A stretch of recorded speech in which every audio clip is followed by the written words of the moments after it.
and news stories of the week with the help of two wonderful comedian panellists. I brought in comics because I want to give it a lighter edge, and also they work for less. See you there.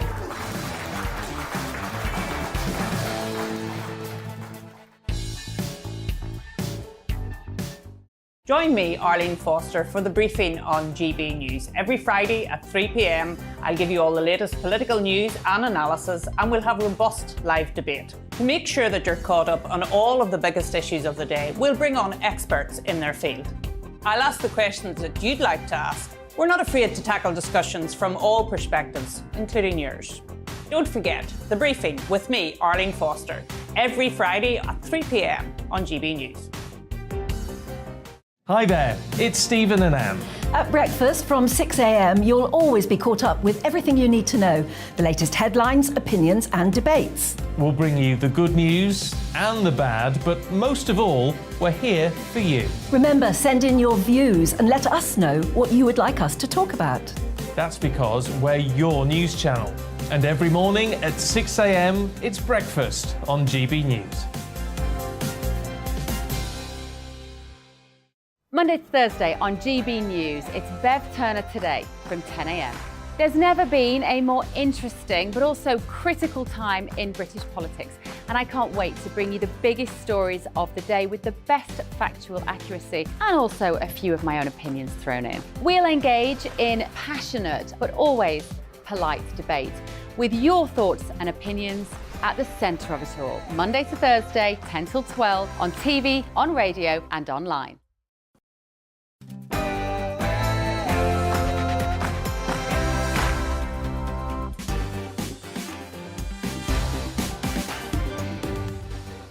On Mark Dolan tonight, in my big opinion, my first reaction to yesterday's autumn statement. Russia and Brexit is a smokescreen. This is the price of locking down the country.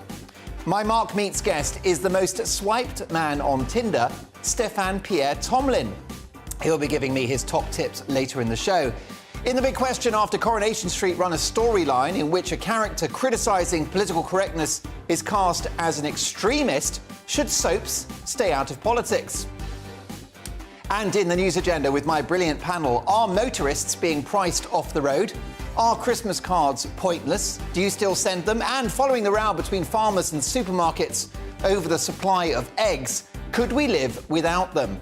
Also, after Stirling University ban animal products, should public institutions go vegan to save the planet? Lots to get through, including my big opinion monologue and that budget. First, the headlines with Alice Porter.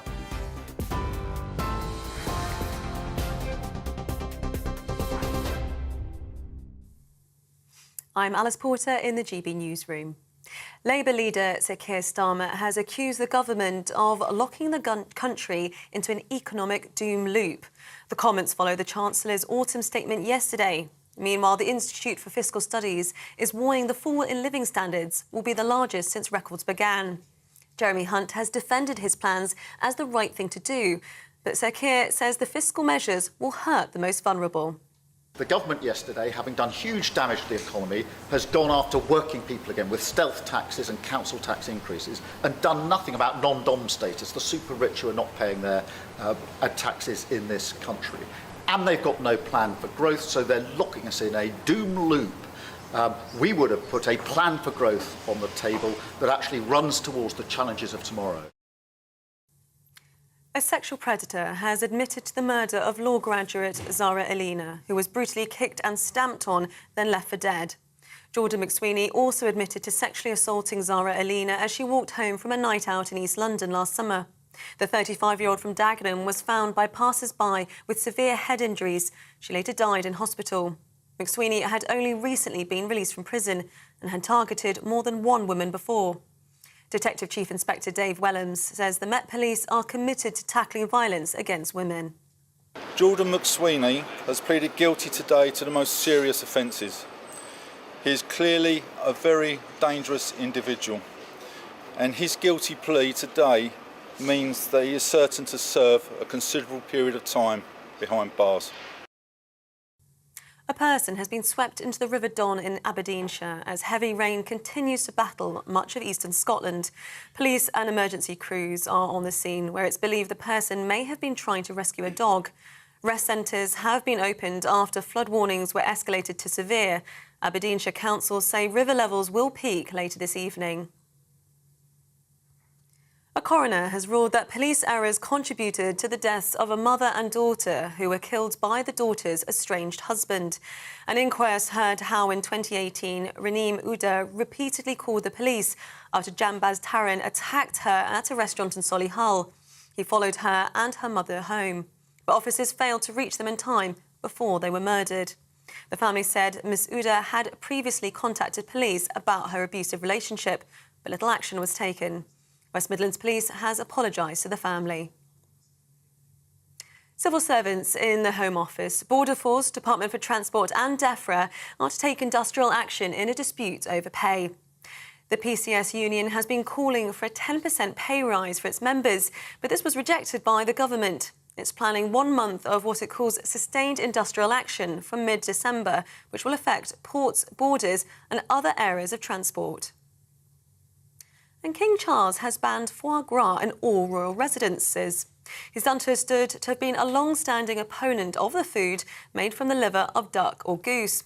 The King's household wrote to the PETA campaign group saying that foie gras was not bought or served in royal residences. PETA is also campaigning for the King to forego ermine fur robes for his coronation next year. TV, online and DAB plus radio, this is GB News. Now it's back to Mark Dolan tonight.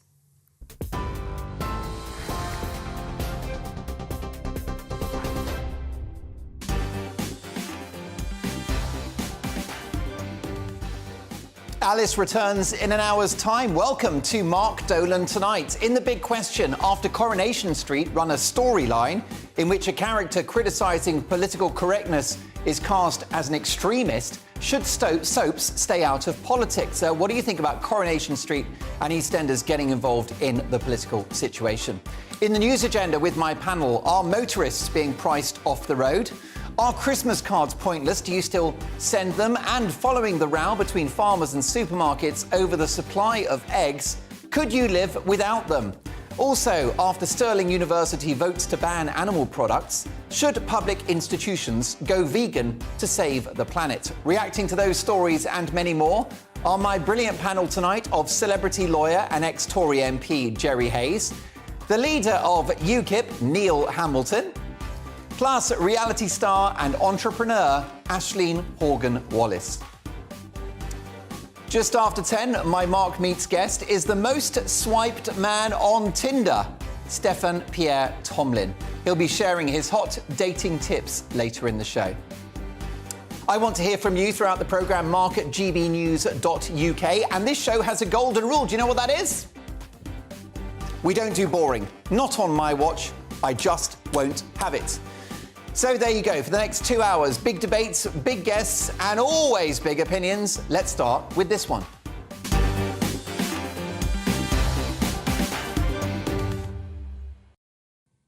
I went more viral than a Premier League footballer on holiday this week with this following tweet, which clearly touched a nerve. Here's what I said. Quick reminder, the economic crisis we are in is because we borrowed £500 billion in a failed attempt to stop a predominantly mild seasonal respiratory virus. Hashtag autumn statement. Now, understandably, there is a lot of anger, including among millions of Conservative supporters, about this week's autumn statement, which was a cash grab on anyone that gets up early in the morning and does an honest day's graft. Whilst I fully support the protection of the pensions triple lock, it's fair to say the only winners this week were the retired and those on benefits. So the entire working population who put in the extra hours, take the risks and sacrifice so much will be punished with higher taxes and worse public services. There is, of course, more than one way to skin a cat. Liz Truss's ill-fated mini-budget was, in my view, a failure of sequencing and a failure of political and economic communication, not of policy. And the likes of the International Monetary Fund and others have conceded that the recession that we're now in will be longer and deeper in the absence of that mini-budget. And the Institute of Fiscal Studies have said that Britain faces soaring taxes until 2050. Now, I don't remember the IFS saying that lockdowns were wrong or saying that we couldn't afford them. Funny that. Sunak and Hunt have, in my view, overcorrected the other way, allowing Rolex-wearing financiers around the world to dictate government economic policy and to send us into a doom loop of high taxes and low growth. Yesterday's autumn statement is a tax on income, a tax on hard work, and a tax on aspiration. Astonishing that it should come from a Conservative government. But either way, what do you expect? Under Truss's plan, you borrow to stimulate growth, which clears the deficits, and under Hunt's plan, you cut spending and raise taxes to balance the books. But there isn't a huge difference between either policy in the general scheme of things. Look at this useful graph from the economic commentator Christopher Snowdon. If you have a look at the trajectory of this graph, you'll see it labelled on the right-hand side there, OK? That's the rate of tax over the years. You've got one arrow, which shows you where taxes are under sensible Conservatives, and just a couple of millimetres below are the libertarian extremists.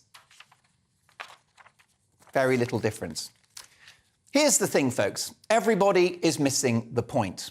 Whether it was Truss's plan or Hunt's plan, we were buggered either way.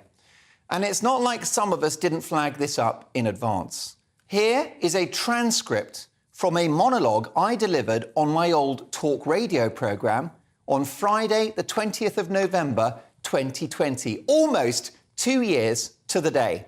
Here's what I said just 8 months into the pandemic. I said, we have knowingly wrecked the economy as part of an unproven and debatable scientific experiment. We have crashed the economy into a brick wall with no tangible evidence lockdowns work. And so I'm afraid the cupboard is bare.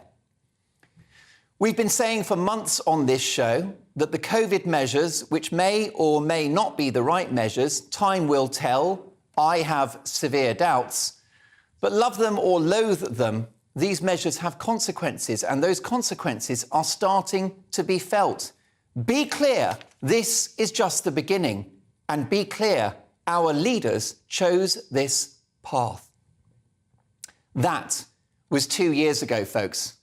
Anyone that tells you our economic problems are because of Vladimir Putin or Brexit or 12 years of Tory misrule is lying to you.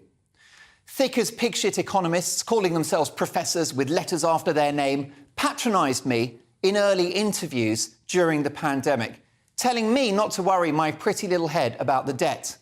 The borrowing, they said, was effectively cost-neutral or even advantageous. Can you believe they said that? Well, that's the experts for you. And if you spoke out, if you questioned why healthy people were imprisoned in their own homes, if you wanted the government to do a cost-benefit analysis of these measures, if you figured the economic damage from shutting down would lead to a far greater loss of life than the virus itself, you were a bad person. But who are the bad people now? Anyone in the public eye that called for this shocking policy to happen.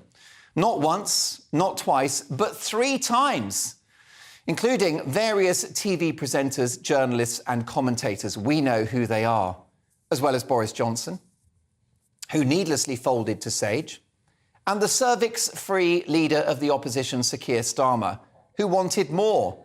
He called Freedom Day reckless. Don't believe the lies, the misdirection, the smoke and mirrors.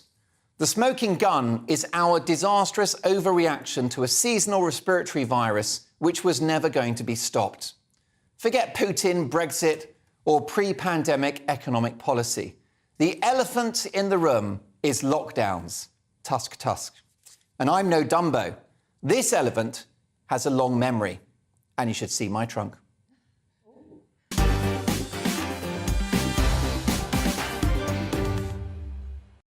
So what's it? That's my impression of an elephant. It's not bad, is it? Well, what do you think? I believe the elephant in the room in relation to our economic problems is shutting the country down for 2.5 years, paying healthy people to stay at home. Do you disagree? Let me know, Mark at gbnews.uk. Let's get full panel reaction now from the brilliant celebrity lawyer and ex-Tory MP Jerry Hayes, the leader of UKIP, Neil Hamilton, and reality star and entrepreneur Aisling Horgan-Wallace. Aisling, let me start with you. I think that it all leads back to those lockdowns, the disastrous experiment which, in my view, failed. Absolutely, I agree with you. I agree with you so much that I retweeted your tweet. So I'm just with you on that. But I don't know what you were saying about Rolex wearers. There's nothing wrong with us. Well, I'm glad someone's still got money for them. The point is, the issue is, Aisling, that we didn't have that original cost-benefit analysis, that nobody sat down in government who have a duty of care to the economy and the British people and thought, right, here's what the virus is, here's how much trying to stop it will cost, is it worth it? No one had that conversation. I agree, and I don't understand why we went so far with, you know, furlough and lockdowns and paying everyone. It's just ridiculous, and I don't understand why we did it, because at the end of the day, it is just like a bad cold and a bad flu. So why? And of course, you know, and you'll agree, Aisling, I hasten to add, that it's a very nasty virus for some, and it's taken too many from us. But it wasn't, Neil Hamilton, a virus that I would argue justified shutting down healthy people for 2.5 years, the price of which we're now paying. Well, absolutely right. I voted against all the regulations that were brought in by the Welsh Government in the Senedd in Cardiff for precisely the same reasons that you've just set out. You know, we had another model which we could have followed, that of Sweden, where for a fraction of the cost we would have achieved broadly the same result. And, you know, the mini-budget has been completely misrepresented because the tax cuts that Liz Truss proposed amounted in total to about 40 billion, whereas the cost of lockdown was 10 times that or more. And that was unfunded, and nobody squealed about unfunded spending then, nor indeed the energy package, which was just announced as part of the mini-budget, which amounted to anything between 50 and 150 billion. Nobody knows, of course, because we don't know what's going to happen to the gas price this winter. So the idea that knocking the top rate of tax down from 45p to 40, which would have cost 2 billion, or indeed the corporation tax rise, which has now been brought in, which is supposed to raise 18 billion, but I bet it doesn't, because people are just not going to work as hard or invest as much as is necessary in order to achieve that result. So you're absolutely right that the difficulty we're now in is entirely the result of all that excess borrowing, which was required to pay for the totally unnecessary and indeed counterproductive lockdowns. Jerry Hayes, you're an ex-Tory MP and a celebrity lawyer. You need a case for the prosecution and a case for the defence. And it's worth pointing out, isn't it, that this virus, the pandemic, was unprecedented. Many like-minded countries also locked down. And the government would argue, as well as the experts at Sage, who are far more qualified than me, that these measures saved lives. Yeah, but those arguments are over. It doesn't matter now. We are where we are. It's never going to happen again. It's quite interesting that Sunak was one of the people who were arguing in Cabinet not to actually shut down the economy. But let's look at the budget. It was a Thatcherite budget, because one thing, Neil and I were elected together in 1983. She believed, and we believe, in sound money. Why Truss crashed the economy is basically, and it cost us 30 billion quid. The reason she did this is she said, well, let's just go ahead, uncosted tax cuts. Thatcher would never have done that. Sound money. What's the biggest enemy we've got at the moment? Inflation, and that's how you defeat inflation. And what she did in 1981, in the 1981 budget, she raised taxes. She had a windfall tax to defeat inflation. Now, look. But she cut taxes on income. Yeah, but eventually, not in 1981. No. She only. Sorry, I'm touching your box. Actually, I'm not allowed to. You'll get cancelled for that, Jerry Hayes. Have you never heard? Have you never heard of the Me Too movement? No. Briefly, Anyway, if you can. The clock's Mark. against us. So wrap up, if you will, Jezza. Mark, all right, I'll wrap up. We've had the cowboys, now it's time for the Indian. Ooh, and you the can't say Indian that. is doing well. There you go. Vote of confidence for Rishi Sunak from Jerry Hayes. I think you'll agree we've got the Dream Team panel tonight. What's your view? Mark at gbnews.uk. Coming up later in the show, the most swiped man on Tinder. But in the big question next, after Coronation Street run a storyline in which a character criticising political correctness is a extremist, should soaps stay out of politics? We'll talk about Corrie next with a huge Corrie legend. See you shortly.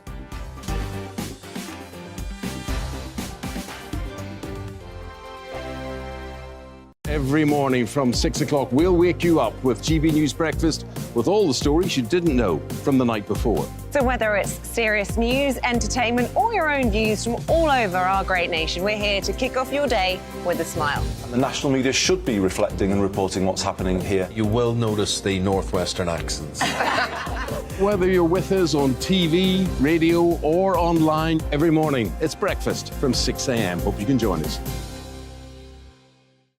I'm Dan Wootton. Join me Monday to Thursday from 9 to 11 for the feistiest and most fun news debate on TV, where free speech reigns. I'll bring you a sharp take on the day's biggest stories, bombshell newsmaker interviews, and A-list guests.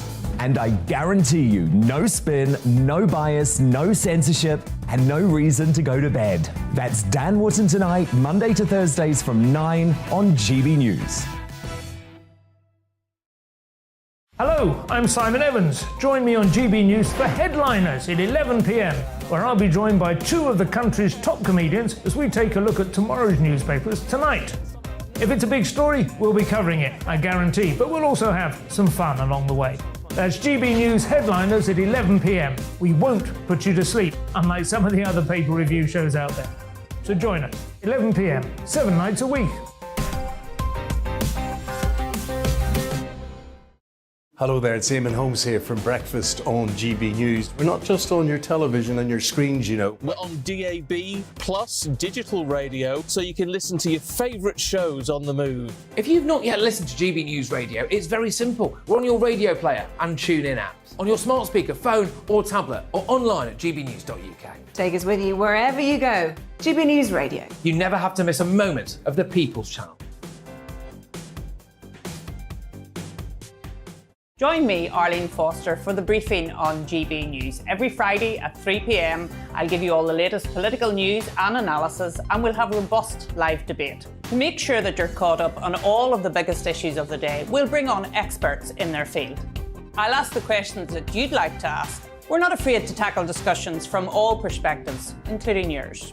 Don't forget, the briefing with me, Arlene Foster, every Friday at 3 p.m. on GB News. Hello, I'm Alastair Stewart, and I'd invite you to join me at noon on Saturdays and Sundays for Alastair Stewart and Friends. I've been in this business for over 40 years. Now, here at GB News, I've never been happier. I get to choose the big stories that really interest me.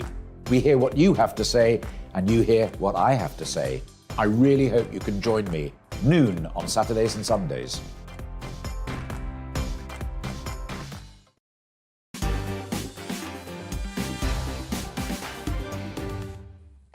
2 years ago to the day, I predicted this economic carnage live on the national radio airwaves. Here we are. No lessons have been learned. What's your reaction? Mark at gbnews.uk. This from Jackie, who says, "Hi, Mark. Completely accurate monologue. It is lockdowns and furloughs and fake loans that created the huge debt that we now have to deal with.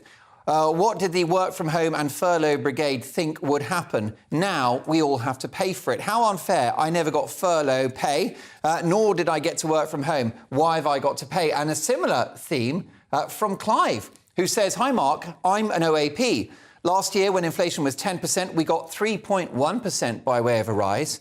People receive furlough money to mostly stay at home. Now that money has to be paid back. It should be paid back by the people in receipt of furlough. As I never received any furlough money, why should I pay for it? Or am I being unfair?" Clive, you're not being unfair. I think that anybody that was a cheerleader for 3 national lockdowns are the ones that should be landed with the bill. But look, it's all about opinions. Keep them coming. Mark at gbnews.uk. Last one from Carolyn, who says, Mark, we didn't know about this virus when it happened. The government were just doing their bit to keep the NHS going to make sure it didn't become overwhelmed. Well, look, it's all about opinions. Thank you for that. Mark at gbnews.uk. It's time now for this.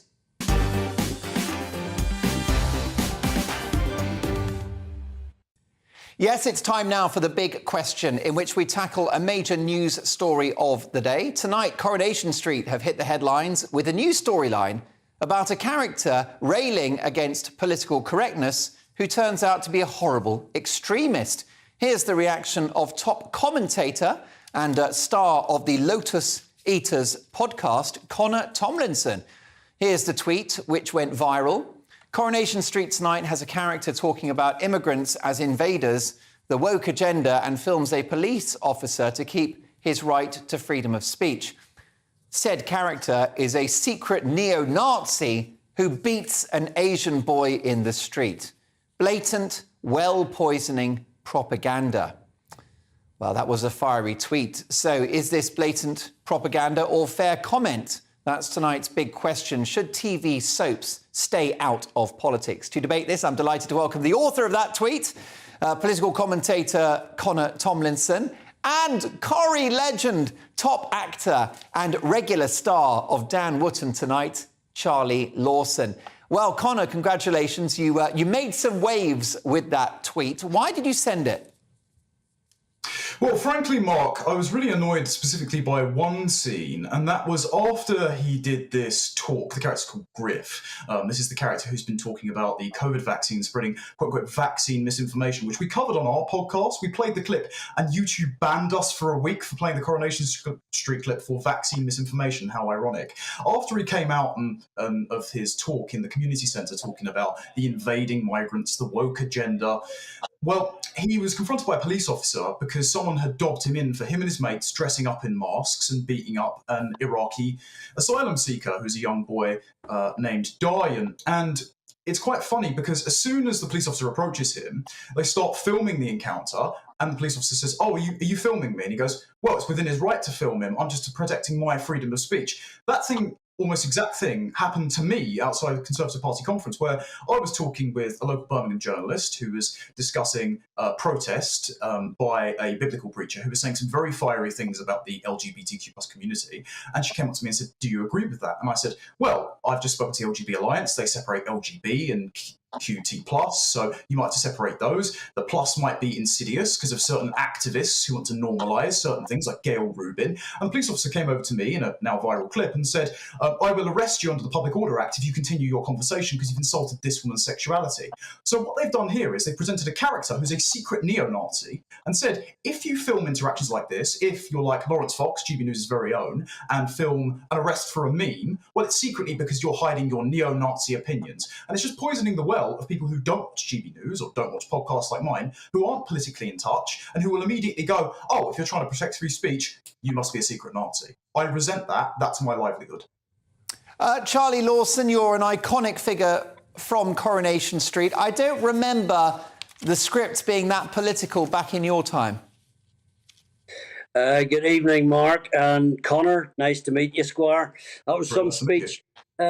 Well, look, I remember in my day getting slightly pissed off because we didn't touch on the subject of Northern Ireland at all. And I felt that the character perhaps would bring it up, but it never was. But this, Connor, is a symptom of the planet we're living on at the moment and have been for about 3 years. Wokery gone completely apeshit. And the long-running drama serials or soaps or whatever you want to call them are simply trying to be relevant in their own words. You know what I mean? And they feel that they should be covering this, and that's the way they're going to do it. Now, in my opinion, listen, you're not going to get me slagging off the street because it was very good to me, and I know how hard the people work there. But in my mind, it's better just to lay off them. And I've spoken to 2 members of the cast who agree with that sentiment. And also, I've spoken to people in my village who are, of my generation or whatever, and have been addicts of the Straza, as I call it, for years and years and years. And they're not comfortable with it either. But I think I know Ian, the producer, and he's a good lad, so he is, and he's been there a while. But I suspect this probably comes from on high. Somebody gives a quiet little message in somebody's ear saying, right, time to start addressing this, and this, woke subjects. And I believe Emmerdale covered the same thing a while ago, and EastEnders did something. So they all follow suit, and it happens with a lot of storylines. My opinion, Mark, simply is you'd probably be better off leaving it alone. Well, I suppose to defend ITV, they want to, carry storylines about the kind of nutters you get online who spread misinformation. Unfortunately, you do have far left and far right extremists, and they are a concern, and perhaps the show is right to address that. After all, they address all of our societal issues, and let's not forget that Corrie is an incredibly popular show. However, just final thoughts on this, Connor. Something else that seemed to have emerged is that ITV didn't get the memo that woke is not exactly a good thing. Well, can I just chime in, Mark? Because you said, obviously, they like to address all sorts of social issues. They did a grooming storyline a little while ago, and obviously, well, the area that Coronation Street is supposedly set in, around there, we had the subject of grooming gangs, which we've tackled multiple times on this channel, which other channels just won't talk about. When they did a grooming storyline, it was with a white police officer. So it was very clearly skewed against the narrative, which is prevalent around grooming gangs, it was pretty clearly Muslim men who were targeting young English girls because it was a religious and racial prejudicial angle. But you couldn't talk about that. Instead, when they tackled the grooming issue, it was on the safe side because it was a white police officer. And it just so happens, for example, that all these storylines come around when they worked with the government during lockdown to make sure soaps were reopened, to make sure they tackled COVID, to make sure they talked about misinformation around vaccines, for example, to make sure you all got vaccinated. And also they partnered with a government health and safety department to make sure that you were aware of carbon monoxide poisoning. So they're happy to work with the government to make sure they skew their particular storylines. And it just so happens that it comes after House Speaker Nancy Pelosi of the Democrats was invited to the Cobblestones. If that doesn't speak to a far less political bias within who they allow on the street, well, I don't know what does, because I don't think President Trump will be showing up at the Rover's return anytime soon. Anytime soon. Charlie, listen, before you go, do you still watch Corrie? Listen, Mark, it's common knowledge that I don't watch the programme, and I never have, really. Although any actor who tells you they don't enjoy watching themselves are bloody liars. But no, it's at the wrong time for me, Mark. I like to go to the pub and have a pint, you know what I mean? And incidentally, I didn't go tonight because I'm being a very responsible boy. But no, I don't really watch it. And I wish them all the very best. I know how hard they work. And look, if they get a message from Golden Square where the HQ is that they've got to do this, Ian and the writers probably don't have any choice. So in my opinion, again, they should leave it well alone. Or if they're going to do it, as Connor says, you got to do it across the board. You can't just pick and choose. And in that case, the programme would be completely different and nobody would watch it. It's, it's down to 5 million now. Well, in my day in the 90s, it was between 16 and 20. So there you are now. Charlie, it's not too late to get down the pub, and I happen to know your local is within walking distance. Two of my favourite commentators there, Connor Tomlinson and Charlie Lawson. Gentlemen, thank you for a fascinating conversation. Coming up next in the news agenda, after Stirling University ban animal products, should public institutions go vegan to save the planet? That's next. And later in the show, we'll be speaking live in the studio to the most swiped man on Tinder. He'll be giving me some top tips. See you shortly.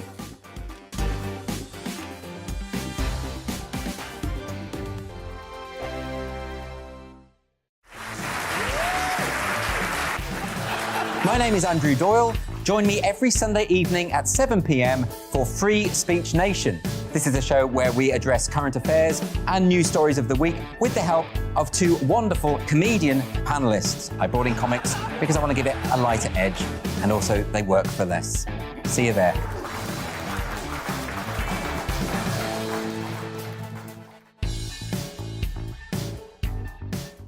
Hi there, it's Stephen and Anne. At breakfast from 6 a.m, you'll always be caught up with everything you need to know, the latest headlines, opinions and debates. We'll bring you the good news and the bad, but most of all, we're here for you. Remember, send in your views and let us know what you would like us to talk about. That's because we're your news channel. And every morning at 6 a.m, it's breakfast on GB News. We are GB News, and we'd like to say thank you to each and every one of you for bringing us your conversations, for helping our great nation find its voice. We are here for you on radio, television, and online, across England, Scotland, Wales, and Northern Ireland. It's not the BBC, you actually get your facts right. We are proud to be GB News, the People's Channel, Britain's news channel. Monday to Thursday on GB News, it's Bev Turner Today from 10 a.m. There's never been a more interesting but also critical time in British politics, and I can't wait to bring you the biggest stories of the day with the best factual accuracy and also a few of my own opinions thrown in. We'll engage in passionate but always polite debate with your thoughts and opinions at the centre of it all. Monday to Thursday, 10 till 12 on TV, on radio and online. Every Friday and Sunday night from 9, it's Mark Dolan Tonight. We're on the same page again. There's something weird happening. Let Ian finish. Don't be such a cranky. That mini budget was the tip of the iceberg. And on Saturday, my show just got bigger. From 8, it's Mark Dolan's Saturday Night In. You can't govern a country if you can't speak. Stop talking. My God, we reached the end. I've never been early in my life. Only on GB News, the People's Channel.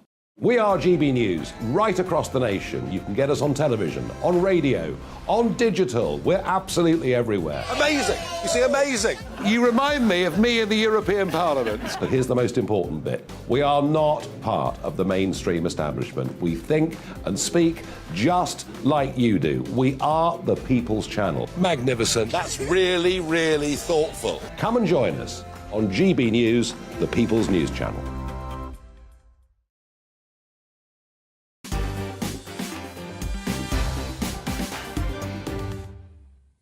Well, lots of opinions coming in relation to the big question, should the soaps stay out of politics? This after a critic of political correctness in the show is cast as an extremist. Well, this from Nicola. Thanks very much for your email, Nicola. Nicola says, "Hi, Mark, I haven't watched the soaps for ages. They used to be funny, but now it's all political correctness, doom and gloom. I don't see anyone portraying the vaccine injured or bereaved either. I wonder why not." Yes, I wouldn't hold my breath for that storyline, Nicola. Very fair point. Richard says, "Hi, Mark. I stopped watching soaps 30 years ago. There's enough real-life nonsense to deal with without seeing the politics on there too. It's just high-level peer pressure to cover these particular storylines. Life is too short to focus on this." Well, Richard, I do agree with you, and I watched one particular episode of EastEnders a few months ago in which a character was essentially a vaccine skeptic and he was being berated by a bunch of other people in the cafe. And I just don't think it's the job of the BBC or a soap opera to flog any given medication. But there you go, it's all about opinions. Let me know if you still watch the soaps and you enjoy their flirtation with politics. Mark at gbnews.uk. On my big opinion monologue, to which there's been a huge reaction, this from Lynn. Hi, Lynn, how are you? Thanks for your email. Lynn says, "Hi, Mark, I'm self-employed. The only help I received during lockdown was the bounce back loan, which I am repaying every month," says Lynn. "Why should I have to pay back everyone else and their help packages as well?" David says, "Hi, Mark, great show. Has Liz Truss been unjustly blamed for the alleged crashing of the economy, which was already suffering due to lockdown? Honestly, the lass was never given a chance thanks to the backstabbing Sunak supporters." Well, I think you're absolutely right, and I've mentioned that in the big opinion monologue, which is that whether it was the Hunt plan to raise taxes and cut spending or the Truss plan to go for growth, either way, we were in trouble. Britain is broke, and we know why. Now, the University of Stirling Student Union has voted to become vegan by 2025. If you want to grab a burger and chips with a non-vegan pint between lectures, tough luck. A government body is now dictating to its students what they can and can't eat. Is this a step in the right direction? Should public institutions go vegan to save the planet? Let's debate that now with celebrity lawyer and ex-Tory MP Jerry Hayes, the leader of UKIP, Neil Hamilton, who is as red meat as they come, plus reality star and entrepreneur Aisling Horgan-Wallace. Well, Jezza, you look like you enjoy a ribeye. Could you go vegan to save the planet? No! It's appalling. What we should be doing is feeding cows with that special stuff which stops them farting and destroying. It destroyed the dinosaurs. That's how the dinosaurs were destroyed. But this is appalling. These are 100 students who decided that the whole university should go vegan when there are 17,000 people at that university. It's absolutely appalling. No. You know, it is wokeness gone mad, and I'm sounding a bit like Dan Wootton, and I don't really mean to. In your dreams, Jerry Hayes. Listen, The Real Deal is back on Monday at 9, but you raise a good point. I don't think Dan would have this, and I don't think you're having this, Neil Hamilton. It's just very authoritarian, isn't it, for institutions en masse to just decide they're going to go plant-based? Well, that's the point about these woke snowflakes, and they always want to tell us what we should eat, what we should do in our lives. What happened to freedom of choice and personal conscience? If people want to be vegetarians, then that's up to them. Personally, I can't think of anything worse. I'm, as you say, a red meat man, and the more blood that pours out of it as I'm munching it, the better. But you should be on the jungle. But a university of all places should be a place of tolerance of different views and attitudes. These student totalitarians need to be taken down a peg or two. Yes, I know you enjoy meat, Neil. Does Christine toss your T-bone? Well, I don't think that... I know this is after the watershed, but I think that does go a step too far. I'll take that as a yes, then. Aisling, there is a flip side to this, which is that the farming industry, particularly livestock farming, is linked to global warming. If institutions like the very fine University of Stirling go plant-based, they will have a smaller carbon footprint, and there'll be less animal suffering too. Perhaps, but there'll be a lot more farts. Because on a vegan-based diet and vegetable-based diet, you actually fart a lot more, so you got to weigh it up like that. Well, not quite like that. Well, I don't know. How would you weigh it? I've never weighed a fart. I do wonder, Aisling, that there is a sort of growing autocracy around what goes on our plate. You've got the government now trying to cajole us, and eventually they'll force us into having an expensive heat pump boiler. The electricity grid will decide what time of the day we put the kettle on. We've got to buy an electric car. God knows how we're going to pay for that. Soon our air miles will probably be rationed out. And for me, the hill to die on is the food we eat. But it seems even that is up for grabs now. Yeah. It's very Big Brother, isn't it? It's very... we're controlling everything that you do. And, we're going to just have to raise our own cattle. The way things are going, we're going to have our own farms, raise our own chickens, and have our own meat. But, Mark, it's worse than that. What is happening at universities is a disgrace, because the whole point of universities is people to get together and actually express views. Some views that you may not agree with, some views that you might find offensive. That's the whole point of debate. So look at roads, take down roads, pull down the statue, destroy history. This is really, really, really scary. Indeed, I think there's a clue there, isn't there, in terms of the culture of universities, Jerry, about how things work now. And it's you will eat plant-based and you will sign up to the prescribed woke narrative.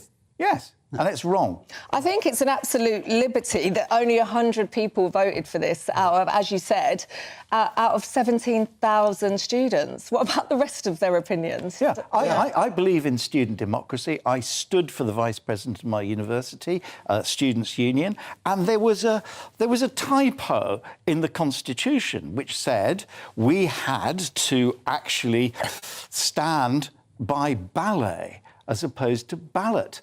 So I had to do a little dance. Also, don't you think, Neil Hamilton, we're giving plant-based a bit of an easy ride? I've noticed not just local authorities getting on board. There are a couple of schools now that have gone plant-based, which I think is really bad news for children and their health. But there's plenty of evidence that if we go plant-based, it's going to be bad for the environment because it involves vast monocrop agriculture, pesticides, air miles, packaging and processed foods. Doesn't sound that healthy to me. Exactly. And, what we know of as the countryside is, in fact, an artificial construct. If it wasn't for farmers, then the countryside would look very, very different. In fact, it would be going back to the scrubland that it was 2,000 years ago. And so without animals on it, because producing the fertiliser that makes crops grow, then it would be much more difficult to have a vegetarian diet as well. Yes, but what we want is a balanced diet in life. That is my view. The human body is not constructed to live completely on plant-based diets. We need to have different nutrients for the various functions that our bodies perform. And it's so dangerous to have all vegan diet at schools because parents might not be aware of the other vitamins that children need. So it's just counterproductive and really unhealthy. Yeah, well, I don't want to rain on Neil's parade, but of course, farmers used to get a great deal of subsidies from the EU, didn't they? Yeah, well, and of course that's all gone now. Yes, and a jolly good thing too. Really, but you wouldn't have said that in Tatton a few years ago. Well, on the contrary, I mean, I've been entirely consistent for the last 50 years on this topic. Jerry Hayes, all this talk of meat wants me to sink my teeth into your ribs. I've heard they're spicy. I think his rump is tastier, I'm sure. Smoke it. Let's get your opinions on this. Lots of my viewers are very passionate vegans who have said that going vegan has been a game changer for their health. Lots of allergies that have cleared up. They've never felt better. So if you're one of my brilliant vegan army, then drop me a line and put the record straight, because this show's a broad church and it's all about opinions. No one gets cancelled. Not on my watch. Mark at gbnews.uk. Coming up next, bad news from yesterday's budget. Well, where do you start? Higher taxes, of course, more cuts, and a terrible hike in fuel duty. The cost of filling up your car will go up from next year. So are motorists being priced off the road? We'll discuss that in 2. See you shortly.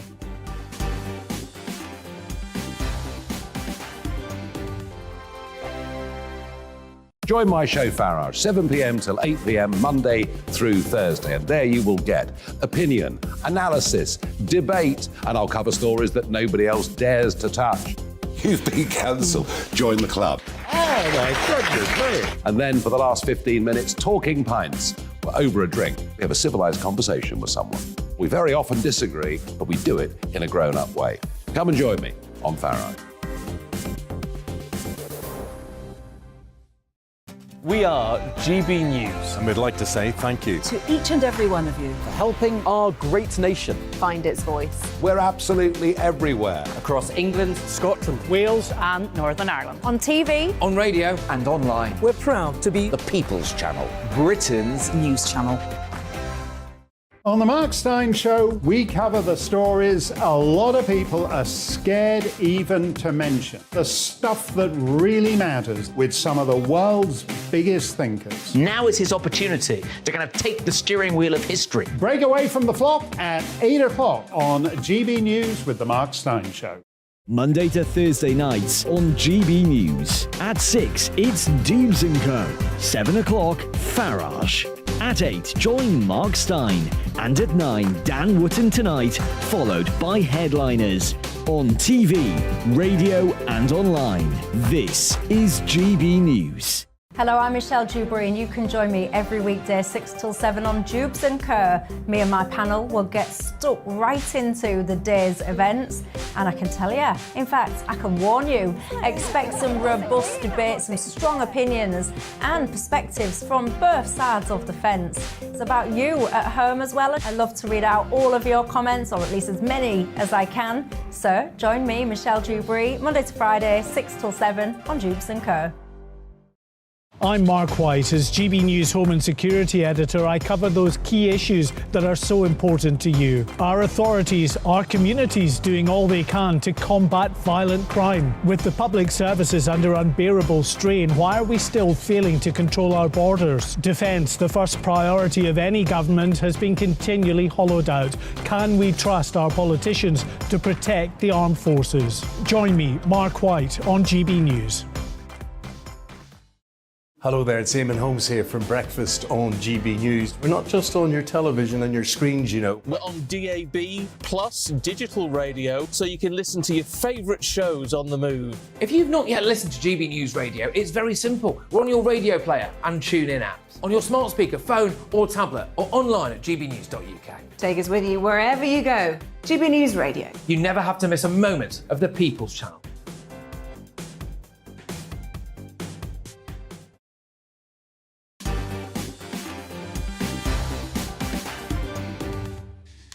Welcome back to Mark Dolan tonight. Well, a big reaction to our discussion about veganism. Should public bodies go vegan to save the planet? Marlena has said, Mark, to be human is to be part of nature. By going vegan and not providing what the body needs, we will bring problems in the future. Besides, why should we be forced to eat vegan dishes? And Raju says, Mark, we need to learn to breed more cattle and also then turn vegan. Well, a very balanced email there from Raju. Thank you for that. How about this from John? Mark, these idiots get their own way because normal students don't attend the meetings and they don't bother voting. It would stop immediately if they did. All get involved and it stops. Well, John, I agree with you there. It's the same with extreme political correctness. If most of the regular members of the public were aware of just how bad it had got, they would say no, no, no. Now, back with me reacting to the big stories of the day are my brilliant panel of celebrity lawyer and former Conservative MP Jerry Hayes, the leader of UKIP, Neil Hamilton, and reality star and entrepreneur Aisling Horgan-Wallace. So great to have all three of them with me. In yesterday's autumn statement, when Jeremy Hunt announced approximately £24 billion worth of tax rises and £30 billion worth of spending cuts, there was bad news for motorists. From April 2025, electric car owners will be expected to pay the same vehicle excise duty or car tax as petrol and diesel car owners. Meanwhile, petrol and diesel are going to go up as well next year. So it begs the question, are motorists being priced off the road? Aisling, do you drive? I do. Don't ask me what I drive, please. Something big and thirsty. I mean, I'm tall, so I need a big car. A bit of SUV action? It's a Range Rover. Okay. But which you, by the way, you worked hard to pay for. Very hard, and I didn't drive for many, many years. And then when I could finally afford it, I sort of went all out. But I struggle with the diesel. It's ridiculous. I'm always on red because I refuse to fill up the tank because it's heartbreaking. At the moment, it's preposterous and too expensive. Was it over £100 now to fill your tank? It's probably about 80. Yeah. Yeah. It's a hell of a lot of money. It's too much. So I'm forever on the red, driving around, probably ruining my engine. But, you know, if it goes up next year, well, it's going to go up next year. I think it's 12p a litre. I don't. That's unleaded. It's going to really. She's driving diesel, which is dangerous. We've known it for years. Why are you driving a diesel car? Because the EU told us we had to. No, it didn't. It was Tony Blair who told us we had to. And Chancellor Gordon Brown. Yes, I was told it was better for the environment. That's but that was 27 years ago. Well, whenever it was. Trust the experts. Well, we've learned that the hard way. But this is really bad news for poorer families, and it's going to ostracise them and you know have them staying in their house and not getting to work and not getting to school and not getting to and also things like shopping that you know big supermarkets are not on the local high street, are they? They're sort of out a bit. How are families going to be able to go and get their food? And people who live in a country like me, how are they going to get around if they can't afford to run their cars? Buses. Buses. Over large areas of the country, there are no buses, of course. Yeah. There'd be Shanks's pony the way to go. Two a day if you're lucky. Exactly. Yeah. Yeah, and I mean the question I've got for you, Jerry, is this policy?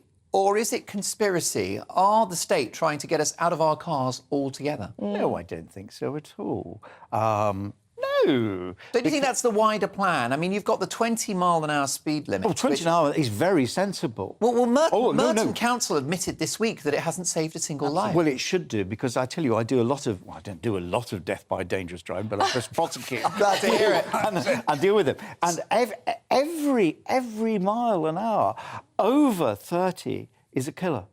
That's why 20 is very sensible. Yeah. If you hit a little girl or a little boy at 20 miles an hour, they've got a chance of survival. Anything over 30, they're dead. Well, maybe we should go back to the old days when you had a man with a red flag had to walk in front of... No, but this is serious stuff. Well, this is serious stuff. What a slap in the face, though, to somebody that's forked out for an electric car. They feel like they're doing the right thing and they're going to be paying car tax. Yeah, that's right. And people, actually, who've invested in solar power as well, don't forget that. Very sensible. All the perks have gone. Yeah, all the perks have gone. It's stupid. It's just the Treasury. Well, we're forever lied to. I was told a diesel was going to be better for the environment, and it's not. Yeah, but this was 20 years ago. What happened with diesel? It was under Gordon Brown, as you mentioned, Jerry Hayes, New Labour, and it was to get carbon down. But what they didn't mention is that if you had more diesel cars, you were going to pollute the atmosphere because the emissions from diesel are far more toxic. Particulates. But it's all nonsense anyway, this electric car drive. It wouldn't be happening except for the way that the government is perverting the market for motor vehicles generally, because they're just not commercially viable. And we don't have the electricity generating capacity anyway to decarbonise transport. We need to build several times the existing size of the national grid in order to do that. So this is just politicians virtue signalling at taxpayers' But it sounds like communism on wheels to me, Neil, because many will look at this, the speed limits, the taxing, the cost of petrol, and also certain boroughs and certain cities now having zones where you can't drive at certain times of the week.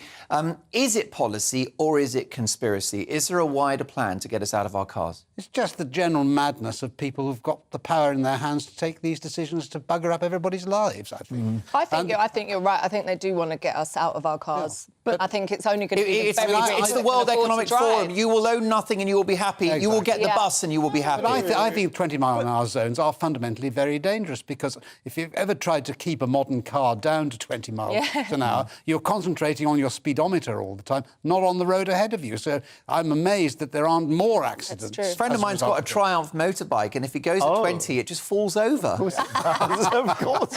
As does Jerry Hayes. He does that only after lunch. Only fall over after lunch. Listen, we're going to get to more of my brilliant panel's thoughts very shortly. In my take at 10, I'll be talking about Elon Musk, who's given his workers at Twitter a right royal kick up the arse. He's made them sign a document agreeing to longer hours and to a better performance. I think we should all be a bit more like Elon Musk. That's the topic of my take at 10 in just a few minutes. I'll get the views of my rather well-heeled panel on that one, but I want to hear your thoughts on that as well. Keep those emails coming, mark at gbnews.uk. And my Mark Meets guest is an even more attractive Lothario than Jerry Hayes and Neil Hamilton put together. He is the most swiped man on Tinder. What is Tinder? It's a dating app, so he'll be giving me his top tips about the adventures of finding love online. Looking forward to that. He's live in the studio. I can barely wait to meet the guy. Can't wait to get my hands on him. So we'll get to all of that in just a few minutes' time. And of course, don't forget, every Friday, Saturday and Sunday at 10:30, it's The Papers, live and uninterrupted, with my wonderful all-star panel. Don't go anywhere. See you shortly.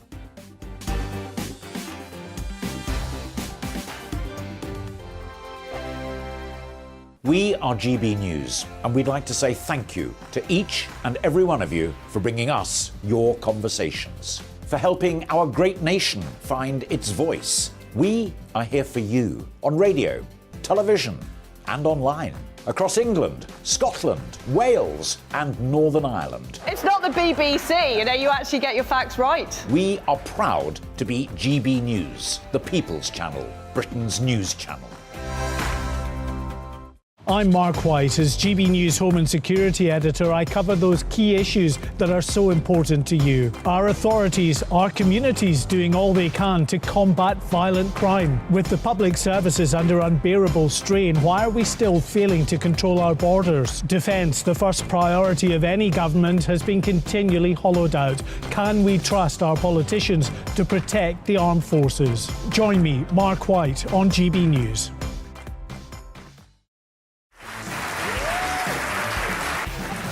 My name is Andrew Doyle. Join me every Sunday evening at 7 p.m. for Free Speech Nation. This is a show where we address current affairs and news stories of the week with the help of two wonderful comedian panellists. I brought in comics because I want to give it a lighter edge, and also they work for less. See you there.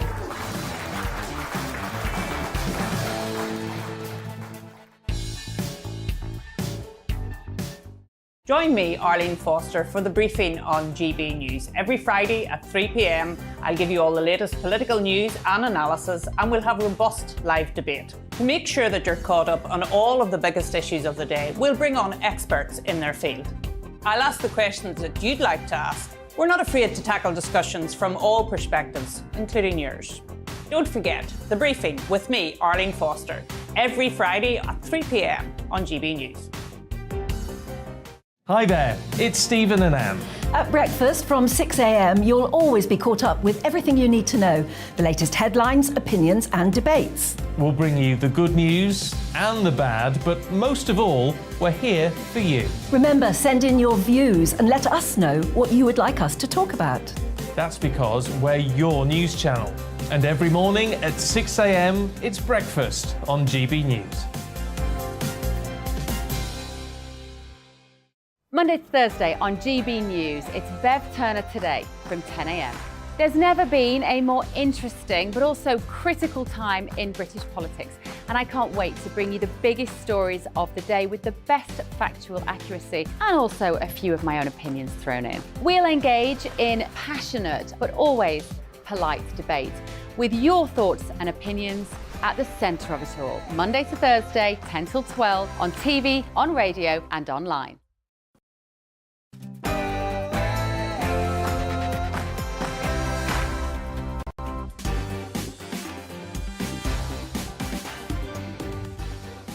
Are motorists being priced off the road? I'll get you the results of our text poll on that in the next hour. Welcome to Mark Dolan tonight. It is coming up to 10 o'clock and we've got a very busy hour for you. My Mark Meets guest is the most swiped man on Tinder, Stephen Pierre Tomlin. He'll be giving me his hot dating tips and talking about finding love on the internet. He's live in the studio. Plus tomorrow's papers at 10:30 with full panel reaction. And after this, my take at 10, Elon Musk is being demonised, but he is exactly what the world needs. Find out why after the headlines with the very hard-working Alice Porter.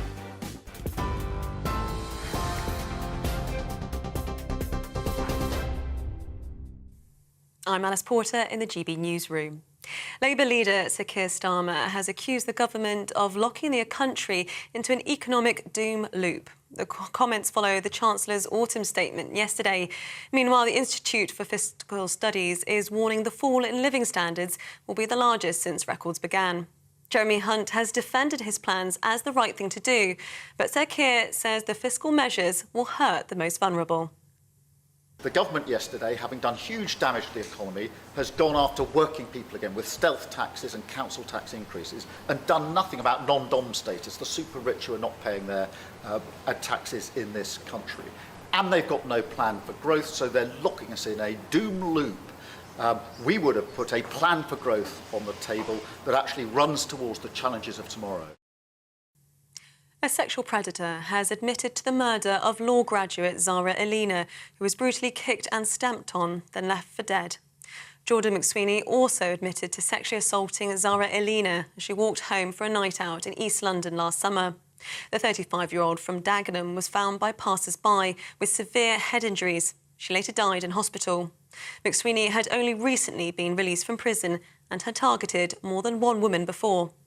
Detective Chief Inspector Dave Wellams says the Met Police are committed to tackling violence against women. Jordan McSweeney has pleaded guilty today to the most serious offences. He is clearly a very dangerous individual, and his guilty plea today means that he is certain to serve a considerable period of time behind bars. A person has been swept into the River Don in Aberdeenshire as heavy rain continues to battle much of eastern Scotland. Police and emergency crews are on the scene, where it's believed the person may have been trying to rescue a dog. Rest centres have been opened after flood warnings were escalated to severe. Aberdeenshire councils say river levels will peak later this evening. A coroner has ruled that police errors contributed to the deaths of a mother and daughter who were killed by the daughter's estranged husband. An inquest heard how in 2018 Raneem Ouda repeatedly called the police after Jambaz Taran attacked her in a restaurant in Solihull. He followed her and her mother home, but officers failed to reach them in time before they were murdered.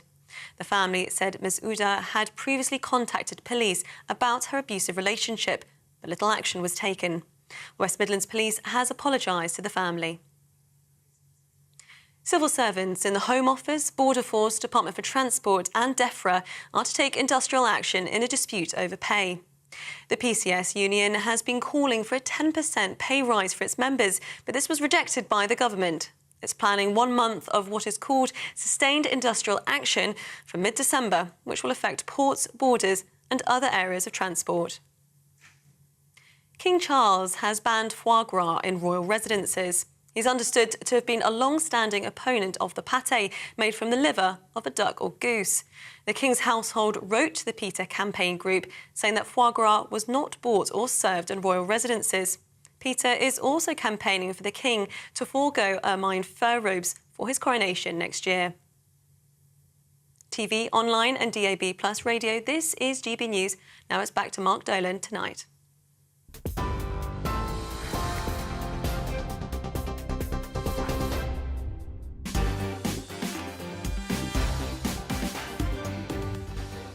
Thanks, Alice. We'll see you in an hour's time. Welcome to Mark Dolan Tonight. Big stories, big guests, and always big opinions. In the news agenda with my panel, are Christmas cards pointless? Do you still send them? Will you be sending them this year? And following the row between farmers and supermarkets over the supply of eggs, could you live without eggs? Plus tomorrow's papers at exactly 10:30 sharp with full panel reaction. And my Mark Meets guest is the most swiped man on Tinder, Stephen Pierre Tomlin. I say the most swiped, behind me, obviously. Let's get to my take at 10.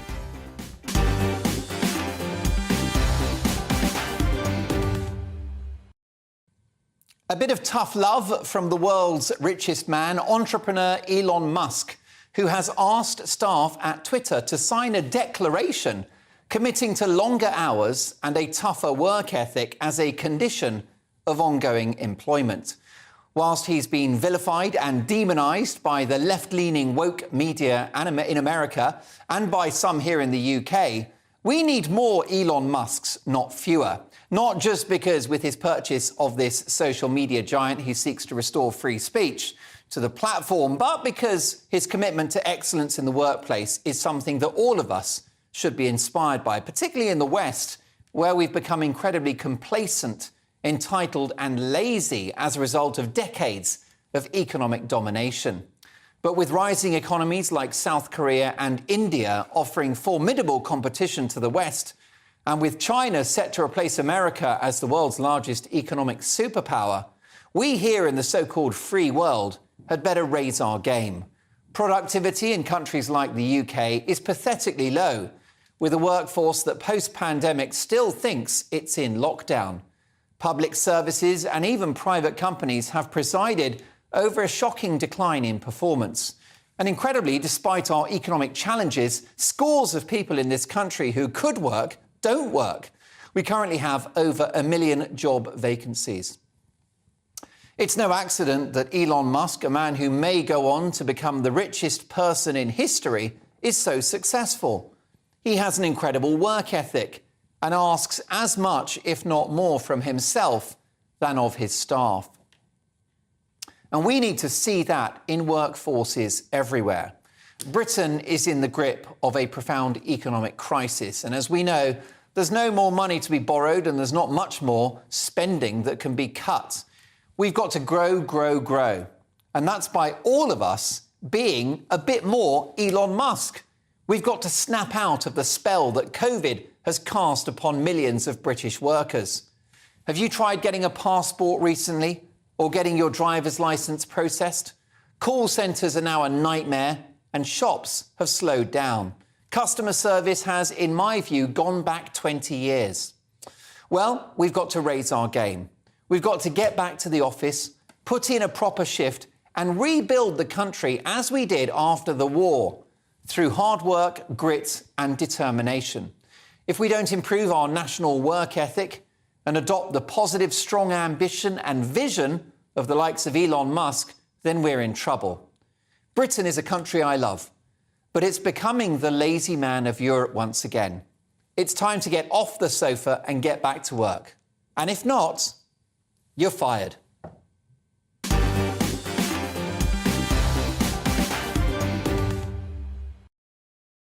Reacting to that and tomorrow's papers at 10:30 sharp are my brilliant panel tonight of celebrity lawyer and ex-Tory MP Jerry Hayes, the leader of UKIP and, let's be honest, national treasure Neil Hamilton, and popular reality star and entrepreneur Aisling Horgan-Wallace. Neil, do you think Britain needs a kick up the arse? Well, we've certainly got a big productivity problem in this country. Mind you, that's, I think, largely driven by unrestricted immigration. We've added 6.5 million people to our population in the last 20 years. So all those low-paid jobs that are being performed now by immigrants might otherwise have been performed by our own British people. There are 5.6 million people in this country not in employment, education or training, and not seeking work either, living on benefits or their own private means. This is a society which is in terminal decline in many ways with those attitudes. I think we on this panel, and indeed yourself, Mark, are an inspiration to the country, because here we are, nearly 10 o'clock on a Friday evening, and we're all still working. And, more people need to follow our example, I think. Yes, I wonder whether this is generational, Aisling, because Twitter and Elon Musk, who's just taken over, has fired half the staff and no one's noticed. It would seem they didn't do much. Yeah, I agree, but I think it's interesting that Mark Zuckerberg made 11,000 redundant at Meta at the same time, and no one's making as much of a fuss about it because it's him. I think Elon Musk is just an easy target because he's the richest man and has his own opinions. And I do think that being on benefits, I've been on benefits, and it was a terrible place for me to be. And I went out and I started working as soon as I could. I think benefits are brilliant for people that really need them. But if I'm honest, I think that people use them as a crutch now and are just too lazy to go to work because we make it too easy for them to be on benefits and have all their bills paid. But that's a terrible thing to say because it's just basically wrong.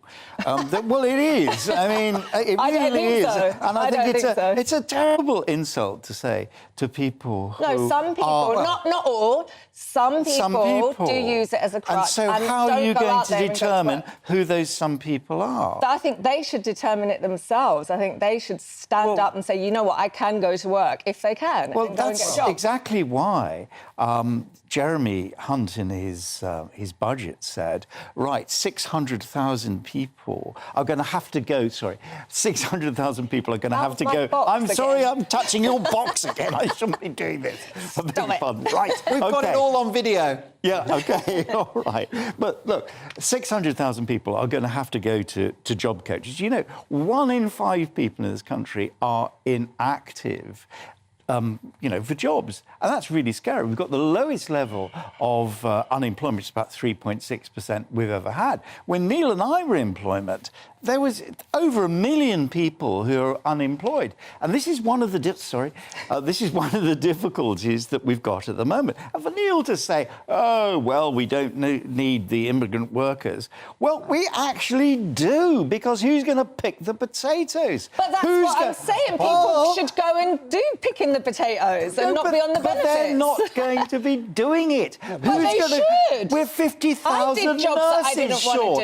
We're 50,000 nurses short. We're doctors short. Why can't we get them? I've done jobs that I really didn't want to do. I cleaned toilets. I did everything that I really didn't want to do, but I wanted to pay my own way in society. What's so terrible about those nurses and doctors? But I mean, there are 2 million people who've left the workforce as a result of the COVID lockdowns. They haven't come back to work. You know, they've decided life is too comfortable without being. No, they haven't, in because work. they're too ill. So, no, Neil, they're too ill. Obviously, there are people who can't work because of their physical conditions or other problems, and nobody wants those to be forced to do things that are not suitable for them. But a very substantial portion of the 5.6 million that I mentioned earlier on are capable of work, and I don't think it's right for them to live at the taxpayers' expense. Well, how do you know that they're not? Because that's what the statistics say, because they've been determined by various boards who determine these things. They're not fit for work. But of course, Neil knows better and you know better than all the boards who decide. You're talking absolute balls, Jerry. No, I'm not. I'm talking very good balls. I know this is your speciality,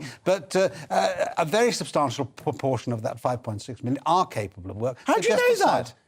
Well, because the official statistics tell us that. Oh, and what statistics? Because we know from the sort of benefits that people are getting. You've just made that up, haven't you? If they get disability living allowance, it's because you've just made that up, Neil, haven't you? Medical condition. Jerry, there are plenty of people in this country who could work but don't. That is why in the budget it was made clear, or the day before, whenever the budget was, I can't remember now, where Jeremy Hunt said, we are going to make sure that there are 600,000 people who are going to be encouraged back to work. They're giving opportunities of how they can get back to work. So there's still going to be a problem, though, isn't there? Does Britain need a kick up the backside? Do we all need to be a bit more Elon Musk? The new owner of Twitter has sacked half his staff. No one's noticed. The app still runs great. What were those people doing? I'm not just worried about people that could work that don't. I'm worried about the people that are at work who are doing bugger all. But let me know your thoughts. What's your workplace experience? Mark at gbnews.uk. Have you got colleagues that are swinging the lead and nicking a living? Do let me know. We've got the papers at 10:30 sharp with my brilliant panel who are on fire tonight. I think you'll agree. But next, my Mark Meets guest is Stéphane Pierre Tomlin, who is Mr. Tinder, the most right-swiped male user on the app. There you go. He is an attractive man. I'll get top romantic tips from him straight after a short break.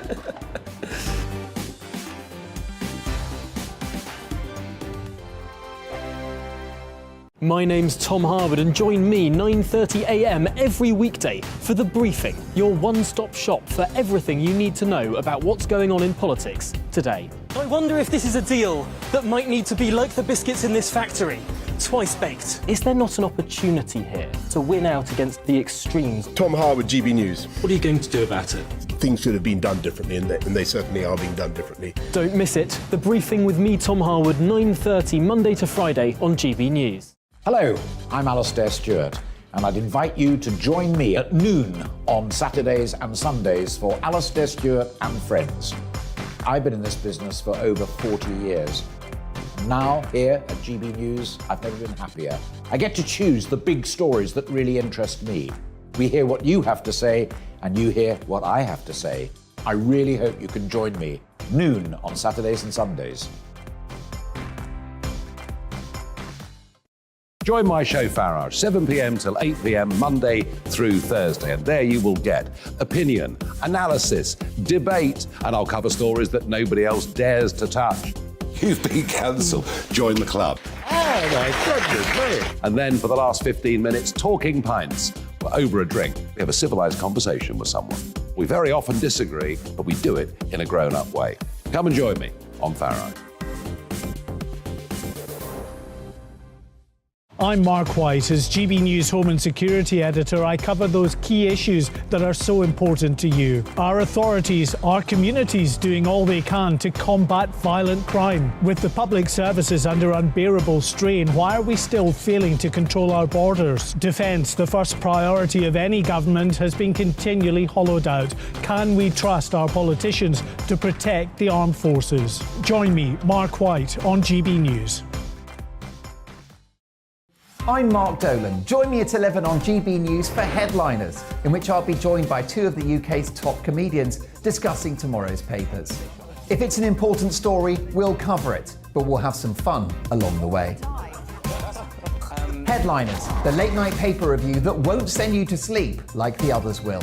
7 nights a week at 11 p.m. on GB News.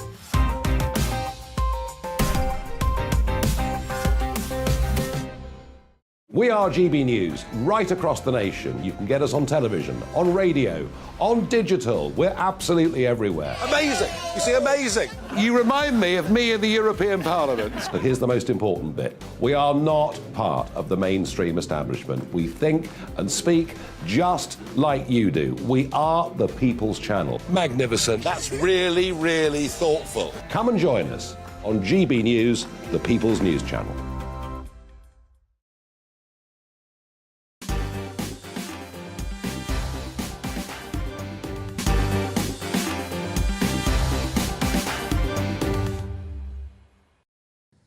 We've got the papers at bang on 10:30 with full panel reaction. But it's time now for Mark Meets, in which I speak to the biggest names in the world of politics, showbiz, sport, business and beyond. Tonight, this man needs no introduction. He's even more of a love god than I am.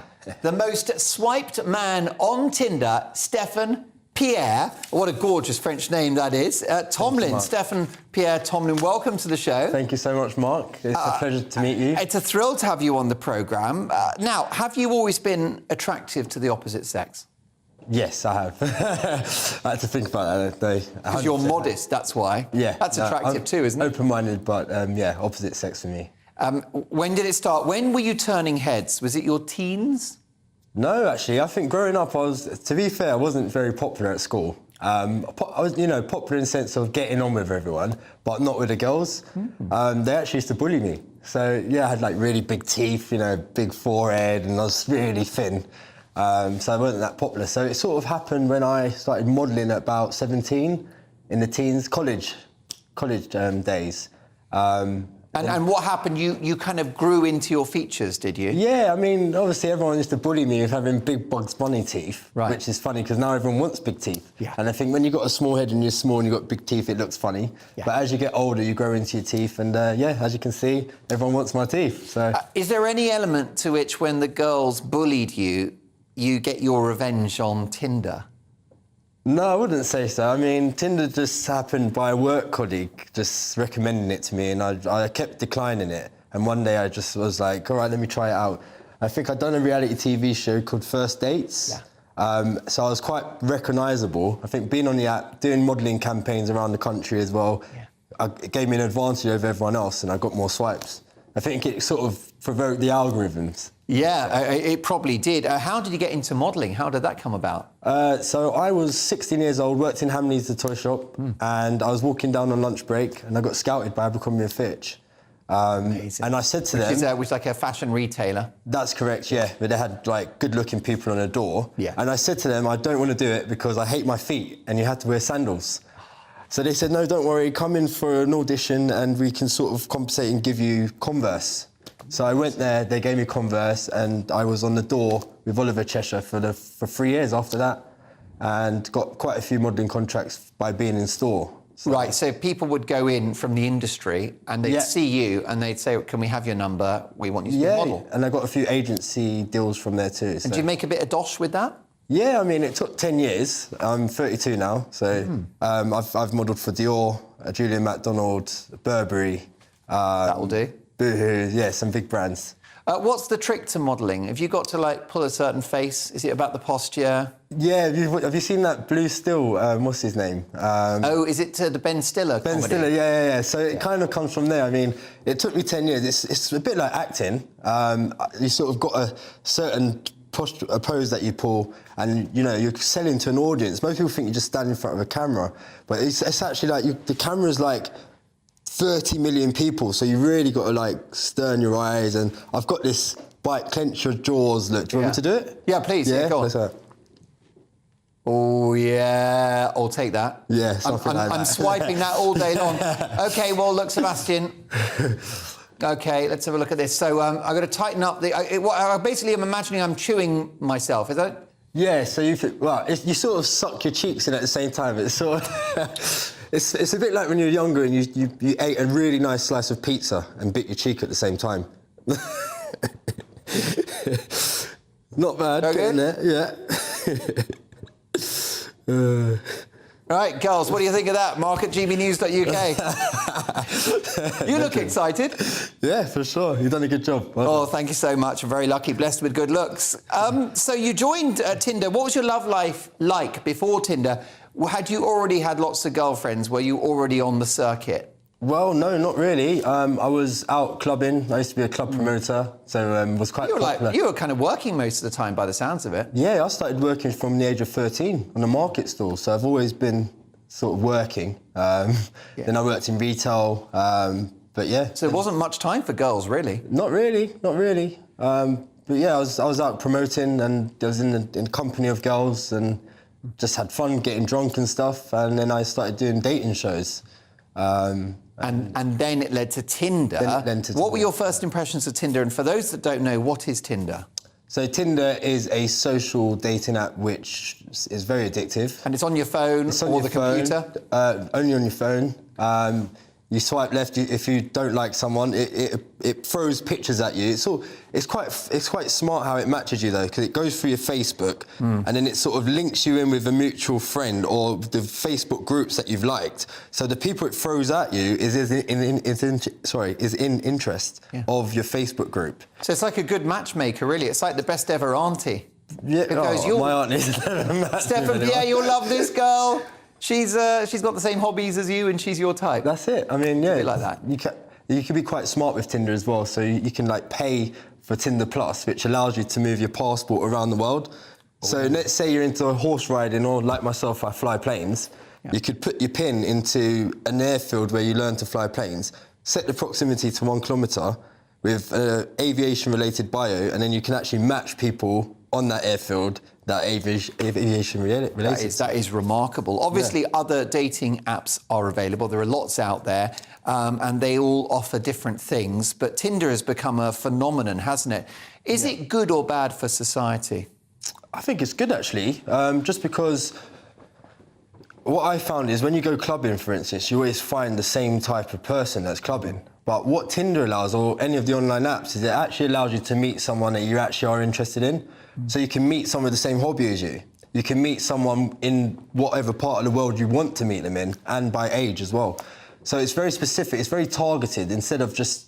I know the world's getting like this now, but it's a good way of meeting the right match, I reckon. I mean, could you offer me a ballpark number of the number of ladies that you've been romantic with as a result of Tinder? To be fair, I'm quite fussy. I think I've had about 5 actual relationships from Tinder, but also I don't have many matches, just because I'm quite fussy. But you've been swiped, you've had invitations from how many girls? If you're the most swiped man on Tinder... It's something like 15,000 a month. 15,000 a month? 15,000 swipes a month, something like that. Does that do anything to your ego? I mean, does that feel good? Is it overwhelming? I mean, considering that I wasn't quite popular with the girls when I was younger, it's quite a nice feeling to know that I'm loved. So those bullying sixth formers, that'll show you. And they do try and contact me on Facebook, and I am nice back as well. They've changed their minds. They've changed their minds. Look, you're a fabulous-looking guy. I'm not surprised that you're either a model or the most swiped man on Tinder. Thank you so much. Look, if I wasn't married, if I was 10 years younger, all bets are off, Stefan Pierre. Russell Brand said this to me. Listen, you're attracting all sorts. Listen, you've just been to Istanbul. Yes. You've had a hair transplant. I have had a hair transplant, yeah. So I think for me, by the age of 22, I started losing my hair. Which is kind of devastating for a model, right? Yeah, obviously. And I had to hide it as well, which was not very nice. I think it started off with, receding slightly, and I remember getting my mum's makeup pencil and trying to pencil it in, which looked hideous, as you can imagine. Yeah. And then I've tried things like minoxidil, which reverses and thins. And then I've tried SMP, which is a tattoo treatment, which sort of gives you a hairline, very painful. But I it thought works you were well. voting for an independent Scotland there for a minute. That would cause your hair to fall out. SNP. Well, and are you willing to show us the results? Yeah, sure. Are you ready? Yeah, Here sure. we go. So you can see You've just under had this the hat operation here. yesterday, right? I just got back from Istanbul, yeah. So you can see just here, what they do is they took the hair from the back of my head and the sides, and they've given me a really sharp hairline. So that and obviously it's in the early stages, but in a couple of months' time, you're going to have a full head of hair. Oh, yeah, for sure. I mean, it changed my life. It's given me my confidence back.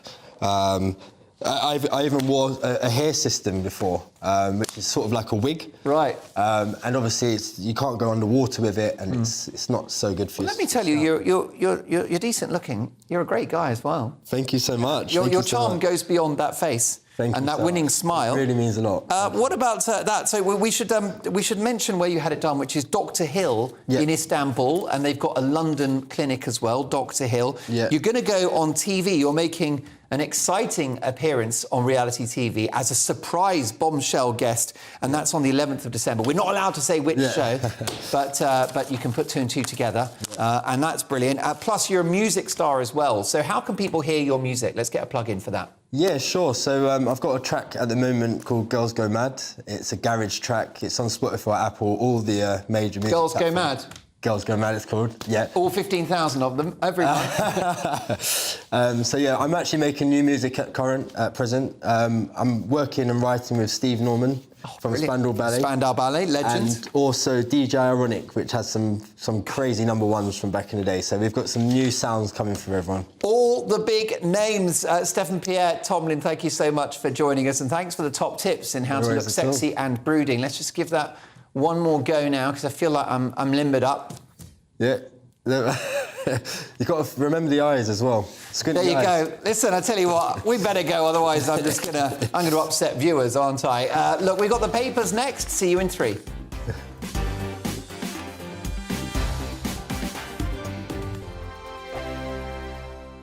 I'm Dan Wootton. Join me Monday to Thursday from 9 to 11 for the feistiest and most fun news debate on TV, where free speech reigns. I'll bring you a sharp take on the day's biggest stories, bombshell newsmaker interviews, and A-list guests. And I guarantee you, no spin, no bias, no censorship, and no reason to go to bed. That's Dan Wootton Tonight, Monday to Thursdays from 9 on GB News. Hello, I'm Esther McVeigh. And I'm Philip Davis. Whether you're watching or listening on TV, online or on radio, we handpick the latest stories, debates and expert opinions for your weekend. So whether that's politics, news or showbiz, we've got it covered. Join us every Saturday morning at 10 o'clock on GB News. We are GB News. And we'd like to say thank you To each and every one of you. for helping our great nation Find its voice. We're absolutely everywhere. across England, Scotland, Wales and Northern Ireland. On TV, On radio, And online. We're proud to be The People's Channel. Britain's news channel. On the Mark Stein Show, we cover the stories a lot of people are scared even to mention. The stuff that really matters with some of the world's biggest thinkers. now is his opportunity to kind of take the steering wheel of history. Break away from the flop at 8 o'clock on GB News with the Mark Stein Show. Every Friday and Sunday night from 9, it's Mark Dolan Tonight. We're on the same page again. There's something weird happening. Let Ian finish. Don't be such a cranky. That mini budget was the tip of the iceberg.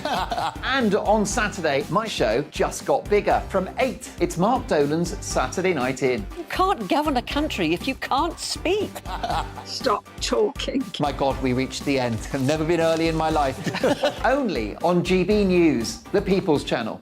We are GB News, and we'd like to say thank you to each and every one of you for bringing us your conversations, for helping our great nation find its voice. We are here for you on radio, television, and online, across England, Scotland, Wales, and Northern Ireland. It's not the BBC, you actually get your facts right. We are proud to be GB News, the People's Channel, Britain's news channel. Join my show Farage, 7 p.m. till 8 p.m. Monday through Thursday, and there you will get opinion, analysis, debate, and I'll cover stories that nobody else dares to touch. You've been cancelled. Join the club. Oh, my goodness me. And then for the last 15 minutes, talking pints. We're over a drink. We have a civilised conversation with someone. We very often disagree, but we do it in a grown-up way. Come and join me on Farage.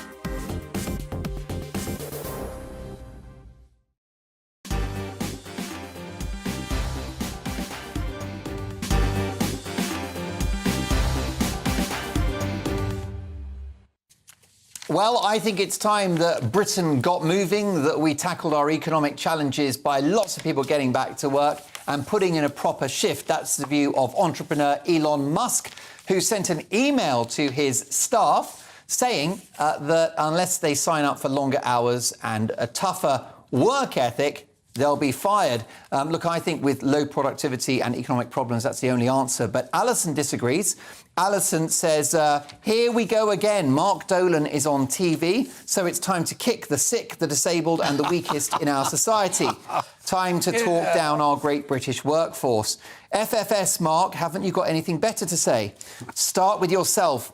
Put in the effort to say something different for a change as you get paid to sit on your comfy GB News sofa whilst other British people are out working very hard tonight. Police, nurses, firefighters, train drivers, bartenders. Show them a bit of gratitude, Mark. Say thank you for a change. Well, Alison, look, you're so right about the coppers and nurses. They put a shift in and then some. And absolutely, I say thank you.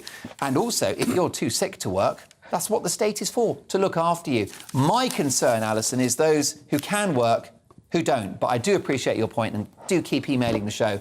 Thanks for balancing out the debate. Mark at gbnews.uk. It's time now for a look at tomorrow's papers. Hot off the press, and let us start with the Daily Mail. And they lead with the following. It gets worse. Christmas turkey prices are soaring. Is that the... sorry, that's the... Let's go to the Mail. Oh, dear. I've broken the wrong story. Thank you so much, Jerry. Ever the professional broadcaster. Fan fury as Qatar Royals ban beer. A World Cup stadium fiasco after U-turn 48 hours before kickoff. But VIPs are still allowed to drink champagne and fine wines. There you go. One rule for the plebs, another for the rest of us.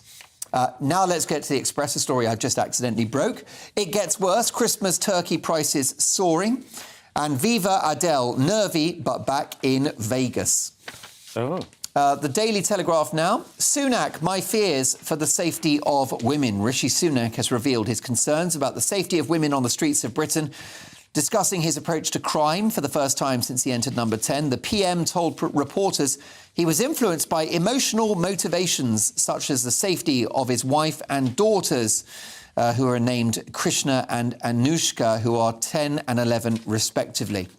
He said, events of the last year showed us that so many women and girls actually for a while have not felt as safe as they should.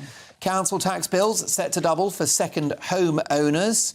And bigger state means higher taxes are here to stay. That's according to Paul Johnson, director of the Institute for Fiscal Studies. Paul Johnson and the IFS came up in my Big Opinion monologue, which you can catch on Twitter right now, at GB News, if you missed it at 9. The Times now, Met Chief, it should be easier to sack police. Britain's most senior police chief has called for more power to sack underperforming officers after revealing that 1 in 10 are unable to do their jobs fully because of performance and health issues. Also, yes, I've kissed a Tory. Sir Keir Starmer reveals why he's not a tribal politician and opens up about his difficult teenage years and preparing for Downing Street. Be afraid, be very afraid. Who's the Tory? Well, we'll have to find that out. I think it's Theresa May, but who knows? I think it's Anne Whittaker. Well, who wouldn't say no to Anne? Michael Howard. Well, yes, that's a very good point. The Independent next. Hunt told to come clean on non-dom tax loss. Ministers have been told to come clean on the argument for keeping non-dom tax status after the Chancellor said he did not know how much money axing it would raise. I'd love to debate non-dom with my panel shortly. The Guardian. Guards at World Cup Park paid 35 pence an hour.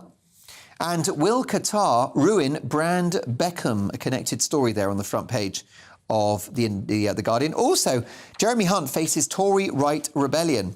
Former Minister Esther McMay, GB News star, I should point out, said she could not support the tax rises whilst projects such as HS2 went ahead. Other backbenchers on the right also criticised Jeremy Hunt's autumn statement. The Sun, Jossa's hubby in GBH arrest. That relates to a reality star. And Daily Mirror, World Cup shocker. They think it's all sober. It is now. Fans fury at last-minute stadium booze ban in Qatar. And well done, The Mirror, who get the headline of the day. The I Weekend, Treasury warns that Number 10 plan to cut migration to UK will mean higher taxes. And last but not least, the Daily Star. Smooth finishers. Here we go, here we go, here we go. World Cup stars are waxing their legs to cope with the heat. That's their story and they're sticking to it. And those are tomorrow's front pages. Reacting to that is celebrity lawyer and former Tory MP Jerry Hayes, the leader of UKIP, Neil Hamilton, and reality star and entrepreneur Aisling Horgan-Wallace. Lots of stories to get through. No beer at the World Cup. Jerry, what's the point? Oh, for heaven's sake. This is a country which are saying gays should be put to prison. This is the country which have had people working for them where thousands have died. And we're worried about beer. Get a life. Also, Mr. Beckham, who's been paid all this money to support, also all these other commentators, an absolute disgrace. It should never, the World Cup should never have been in Qatar. I think that this is the final kick in the Budweisers, Neil. Well, I imagine Budweiser are pretty annoyed that their sponsorship deal seems to have collapsed, having paid the money. So there may be a large breach of contract case that will come out of this. Who knows? Probably. But Jerry's quite right to point to the hypocrisy of this, of course. That, yes, Qatar is a Muslim country, formally at any rate, although the behaviour of Arab sheikhs when they come to this country is rather different from the image that some of them like to portray at home. But maybe it's because they think beer is rather down market, as you say. You know, one law for the plebs and one for the toffs. But you think of our wonderful Welsh and English fans going over to Qatar for the World Cup, spending a lot of money, hard-earned cash, and they can't even go and have a pint when they watch the game. It just plays to this idea that the World Cup is the biggest white elephant in recent years. Oh, yeah, I think it's an absolute liberty that they're moving the goalposts now. That's why we pay the big bucks. But, Boys, raise your game. Everyone's spent so much money to go out there and they're looking forward to a nice beer while watching the game. And now, like I say, they've moved the goalposts. I think it's just, I mean, it shouldn't be there, as you said. Of course it is. It should not be there. And it is absolutely abhorrent and disgusting. What a sick joke. At least give us a beer. What a sick joke that Sepp Blatter, who was in charge of FIFA when he awarded both Russia and Qatar with the World Cup. Nothing to see here, Russia and then Qatar. Yes. But even he has said that it was a mistake. Well, it's a bit too little too late, don't you think? No. Yeah, absolutely. And also, it's hot. Yeah. Isn't it? It's just ridiculous. Yeah, it's corrupt. It's not a good environment. It's horrible. What are they going to do with those stadia when this tournament's over? Public execution? Yeah. Oh, I was just about to say that. Yeah, true. Right. Yeah, for gay people. Exactly. Wow. That's appalling. Yeah, and that'll be before they've disgusting. peeled off the posters of David Beckham grinning in a pair of police sunglasses. Well, he's lost his knighthood now, hasn't he? Yeah. He's lost his knighthood. Well, I'm glad you mentioned that, Jerry, because that's a question posed, not necessarily the knighthood itself, but The Guardian posed the question, will Qatar ruin brand Beckham? Will it? I think it probably will. How much is he being paid, Neil? I can't remember. I mean, he doesn't even... I'm not his agent, I'm afraid. There have been but various figures thrown around between 10 and 70 million. Right. The thing is, he doesn't need the money, and this is the problem that I have with it. Like, it would be different if he was on his face and he had no money, maybe you could argue it. But he actually doesn't need the money, so why has he done this? Even if he needs the money, he shouldn't be there, because he's actually promoting a country which is anti-gay, which is absolutely. everything we believe in this country. Yeah, decency Well, and I democracy. heard the figure of 10 million, then I heard 70 million, but my producer Greg is telling us that actually it's a reported figure of 150 million. Oh, the poor fellow. Well, it doesn't matter how You'd much think it he is. could Like afford you a say, razor he blade or shouldn't two be then to there, shave that regardless. scruffy little beard off, wouldn't you? Yeah, exactly. I thought you were referring to it. Well, Mr. Jeremy Hunt is going to do him over, isn't he? Well, he'll have to become a non-dom in Qatar. Yes. Yeah, David Beckham will be paying for most of the schools in this country in the next few years. Let's I have was a look. hoping that Rishi Sunak's wife would pay off our national debt. Oh, here's hoping she could dig into her coffers. Well, why don't we get to that? Because the non-dom story is one that's creating plenty of headlines. The Independent. Jeremy Hunt, the Chancellor, told to come clean on non-dom tax loss. Experts say abolishing the loophole would raise £3 billion a year. What do you think about this? Because I worry about this, because the non-dom status has been enjoyed by wealthy, high-achieving visitors for many years, and I think it brings successful people to this country and they spend their money here. Yeah, that's absolutely right.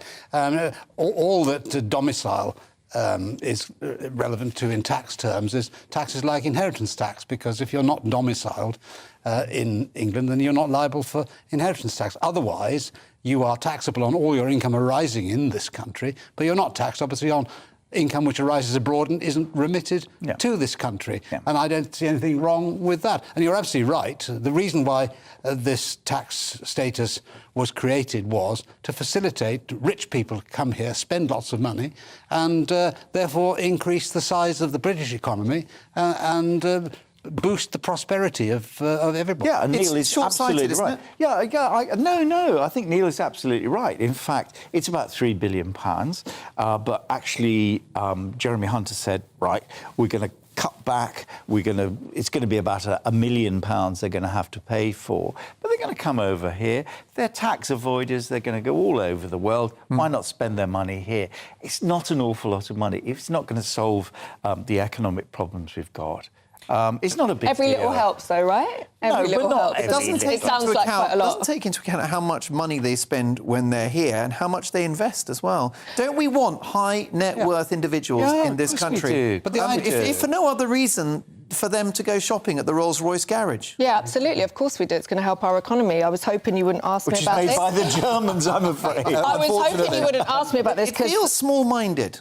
Yes, it is. That we're going after these high net worth individuals. Because all it is that it's an arrangement by which they don't have to pay tax on income earned abroad. Exactly. Well, what's the problem with that? Exactly. And the idea that these people just stick around to pay more tax in Britain on income that isn't actually earned in Britain is just nonsense. They'll just get onto their super yachts and sail off somewhere. It's a great tabloid story, but it's rubbish. What do you think, Ashley? Well, I was hoping you weren't going to ask me because I honestly thought non-dom was a sex act. I didn't understand what it was. Oh, no, listen, Jerry won't let you ban that.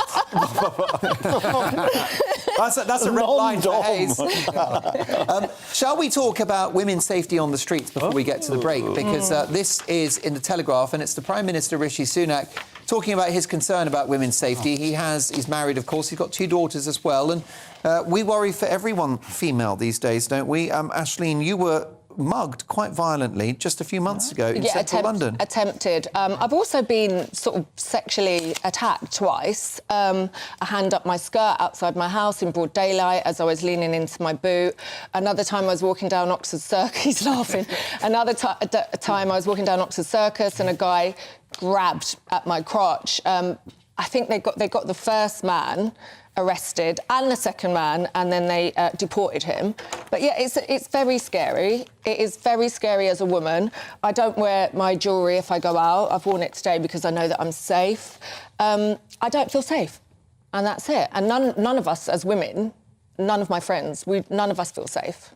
It doesn't feel like anything has improved since the tragic murder of Sarah Everard, and a really, really worrying state of affairs, and props to the Prime Minister for raising it as an issue. Let's hope our coppers are deadly focused on the safety of women on the streets, particularly at night. Lots more from the papers to come. Are Christmas cards pointless? Do you still send them? Will you be sending them this year? Plus, bad news in relation to the Christmas turkey, that in the Express. Also, could you live without eggs? Because the country's running out of them. See you shortly.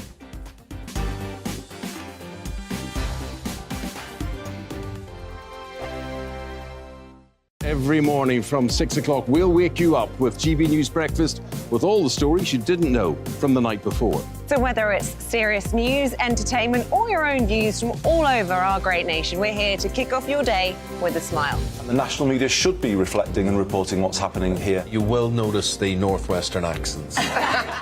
Whether you're with us on TV, radio, or online, every morning it's breakfast from 6 a.m. Hope you can join us. I'm Dan Wootton. Join me Monday to Thursday from 9 to 11 for the feistiest and most fun news debate on TV, where free speech reigns. I'll bring you a sharp take on the day's biggest stories, bombshell newsmaker interviews, and A-list guests. And I guarantee you, no spin, no bias, no censorship, and no reason to go to bed. That's Dan Wootton tonight, Monday to Thursdays from 9 on GB News.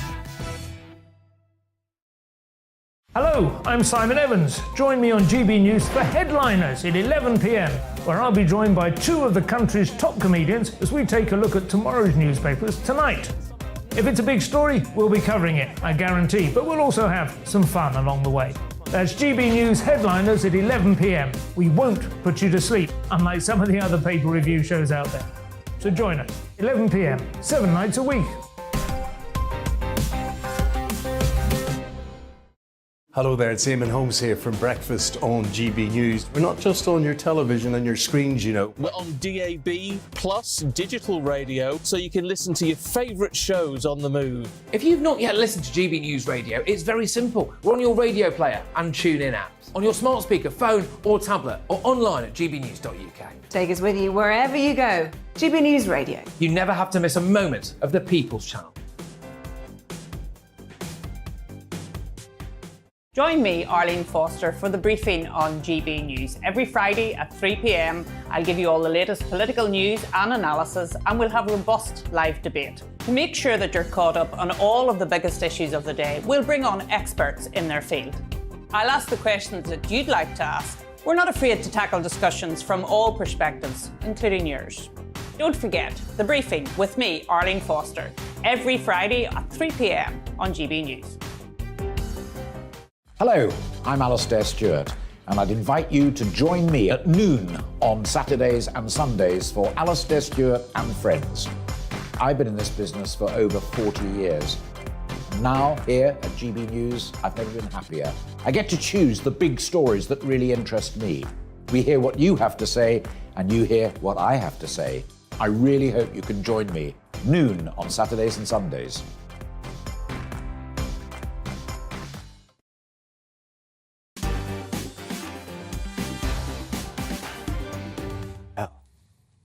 Are drivers being priced off the roads? That was the topic of the news agenda with my panel. Big reaction to that still coming in.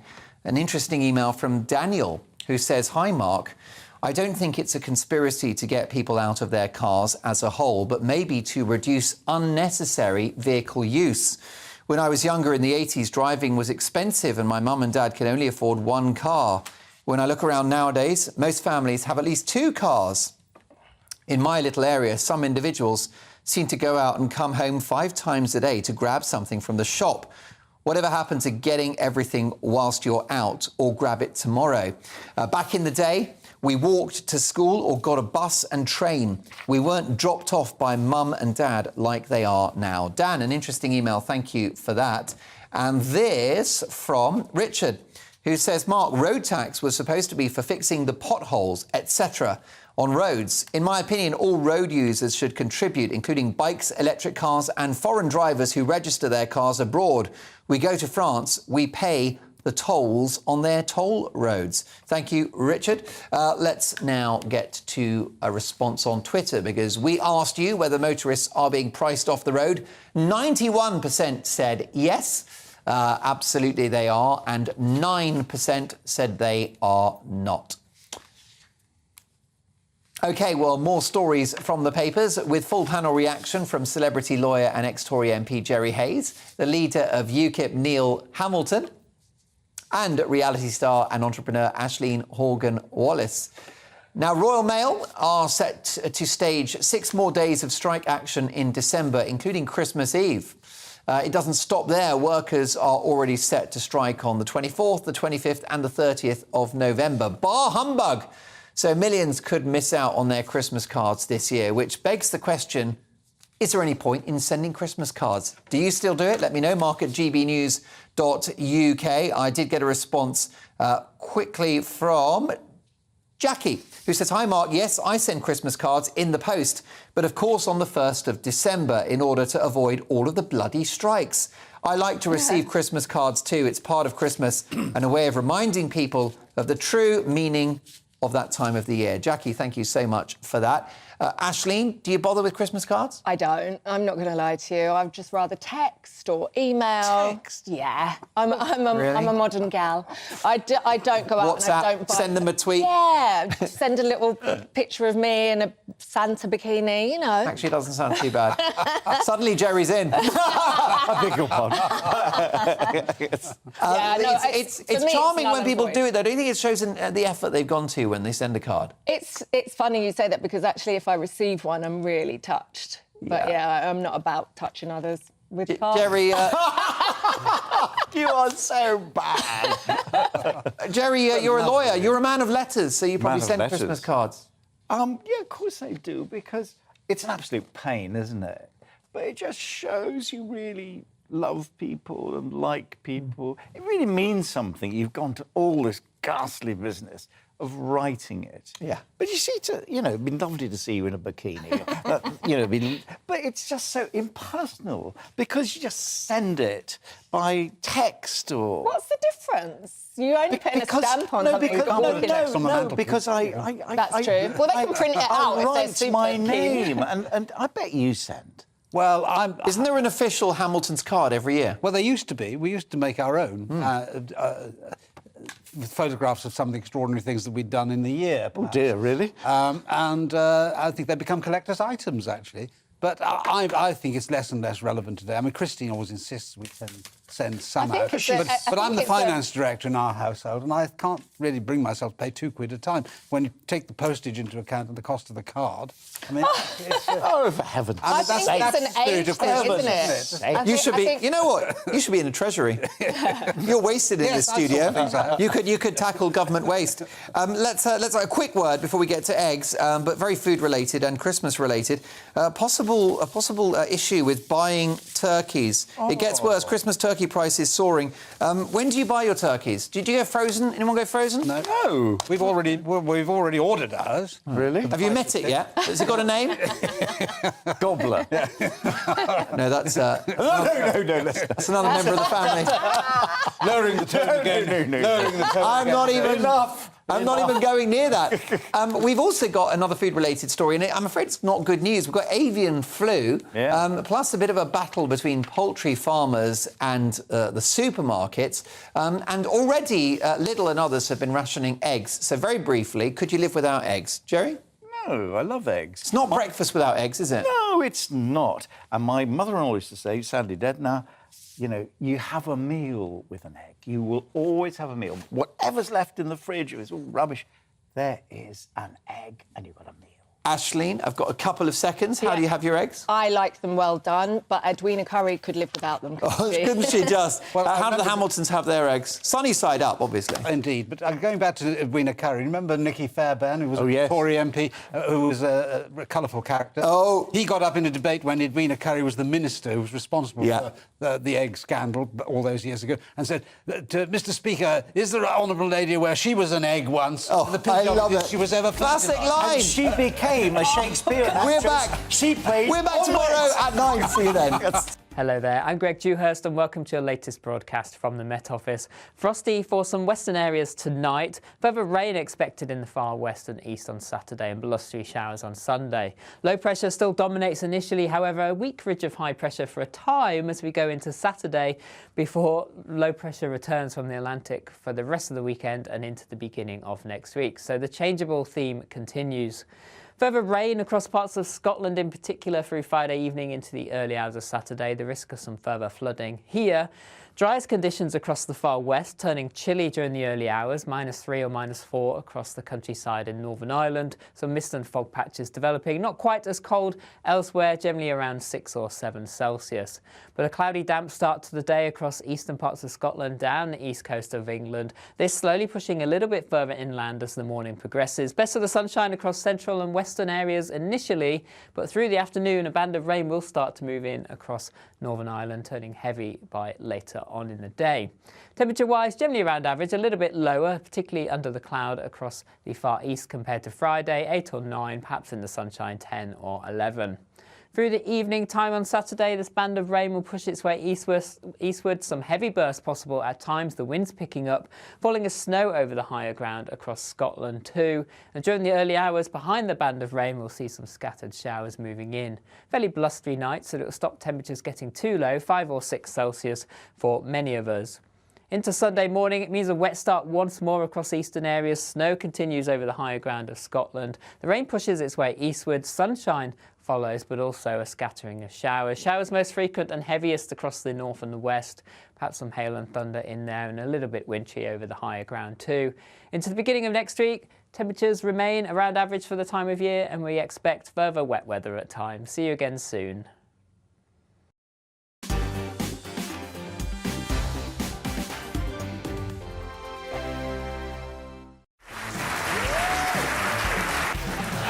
My name is Andrew Doyle. Join me every Sunday evening at 7 p.m. for Free Speech Nation. This is a show where we address current affairs and news stories of the week with the help of 2 wonderful comedian panellists. I brought in comics because I want to give it a lighter edge, and also they work for less. See you there.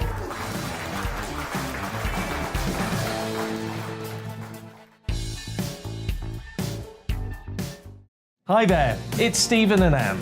At breakfast from 6 a.m, you'll always be caught up with everything you need to know, the latest headlines, opinions and debates. We'll bring you the good news and the bad, but most of all, we're here for you. Remember, send in your views and let us know what you would like us to talk about.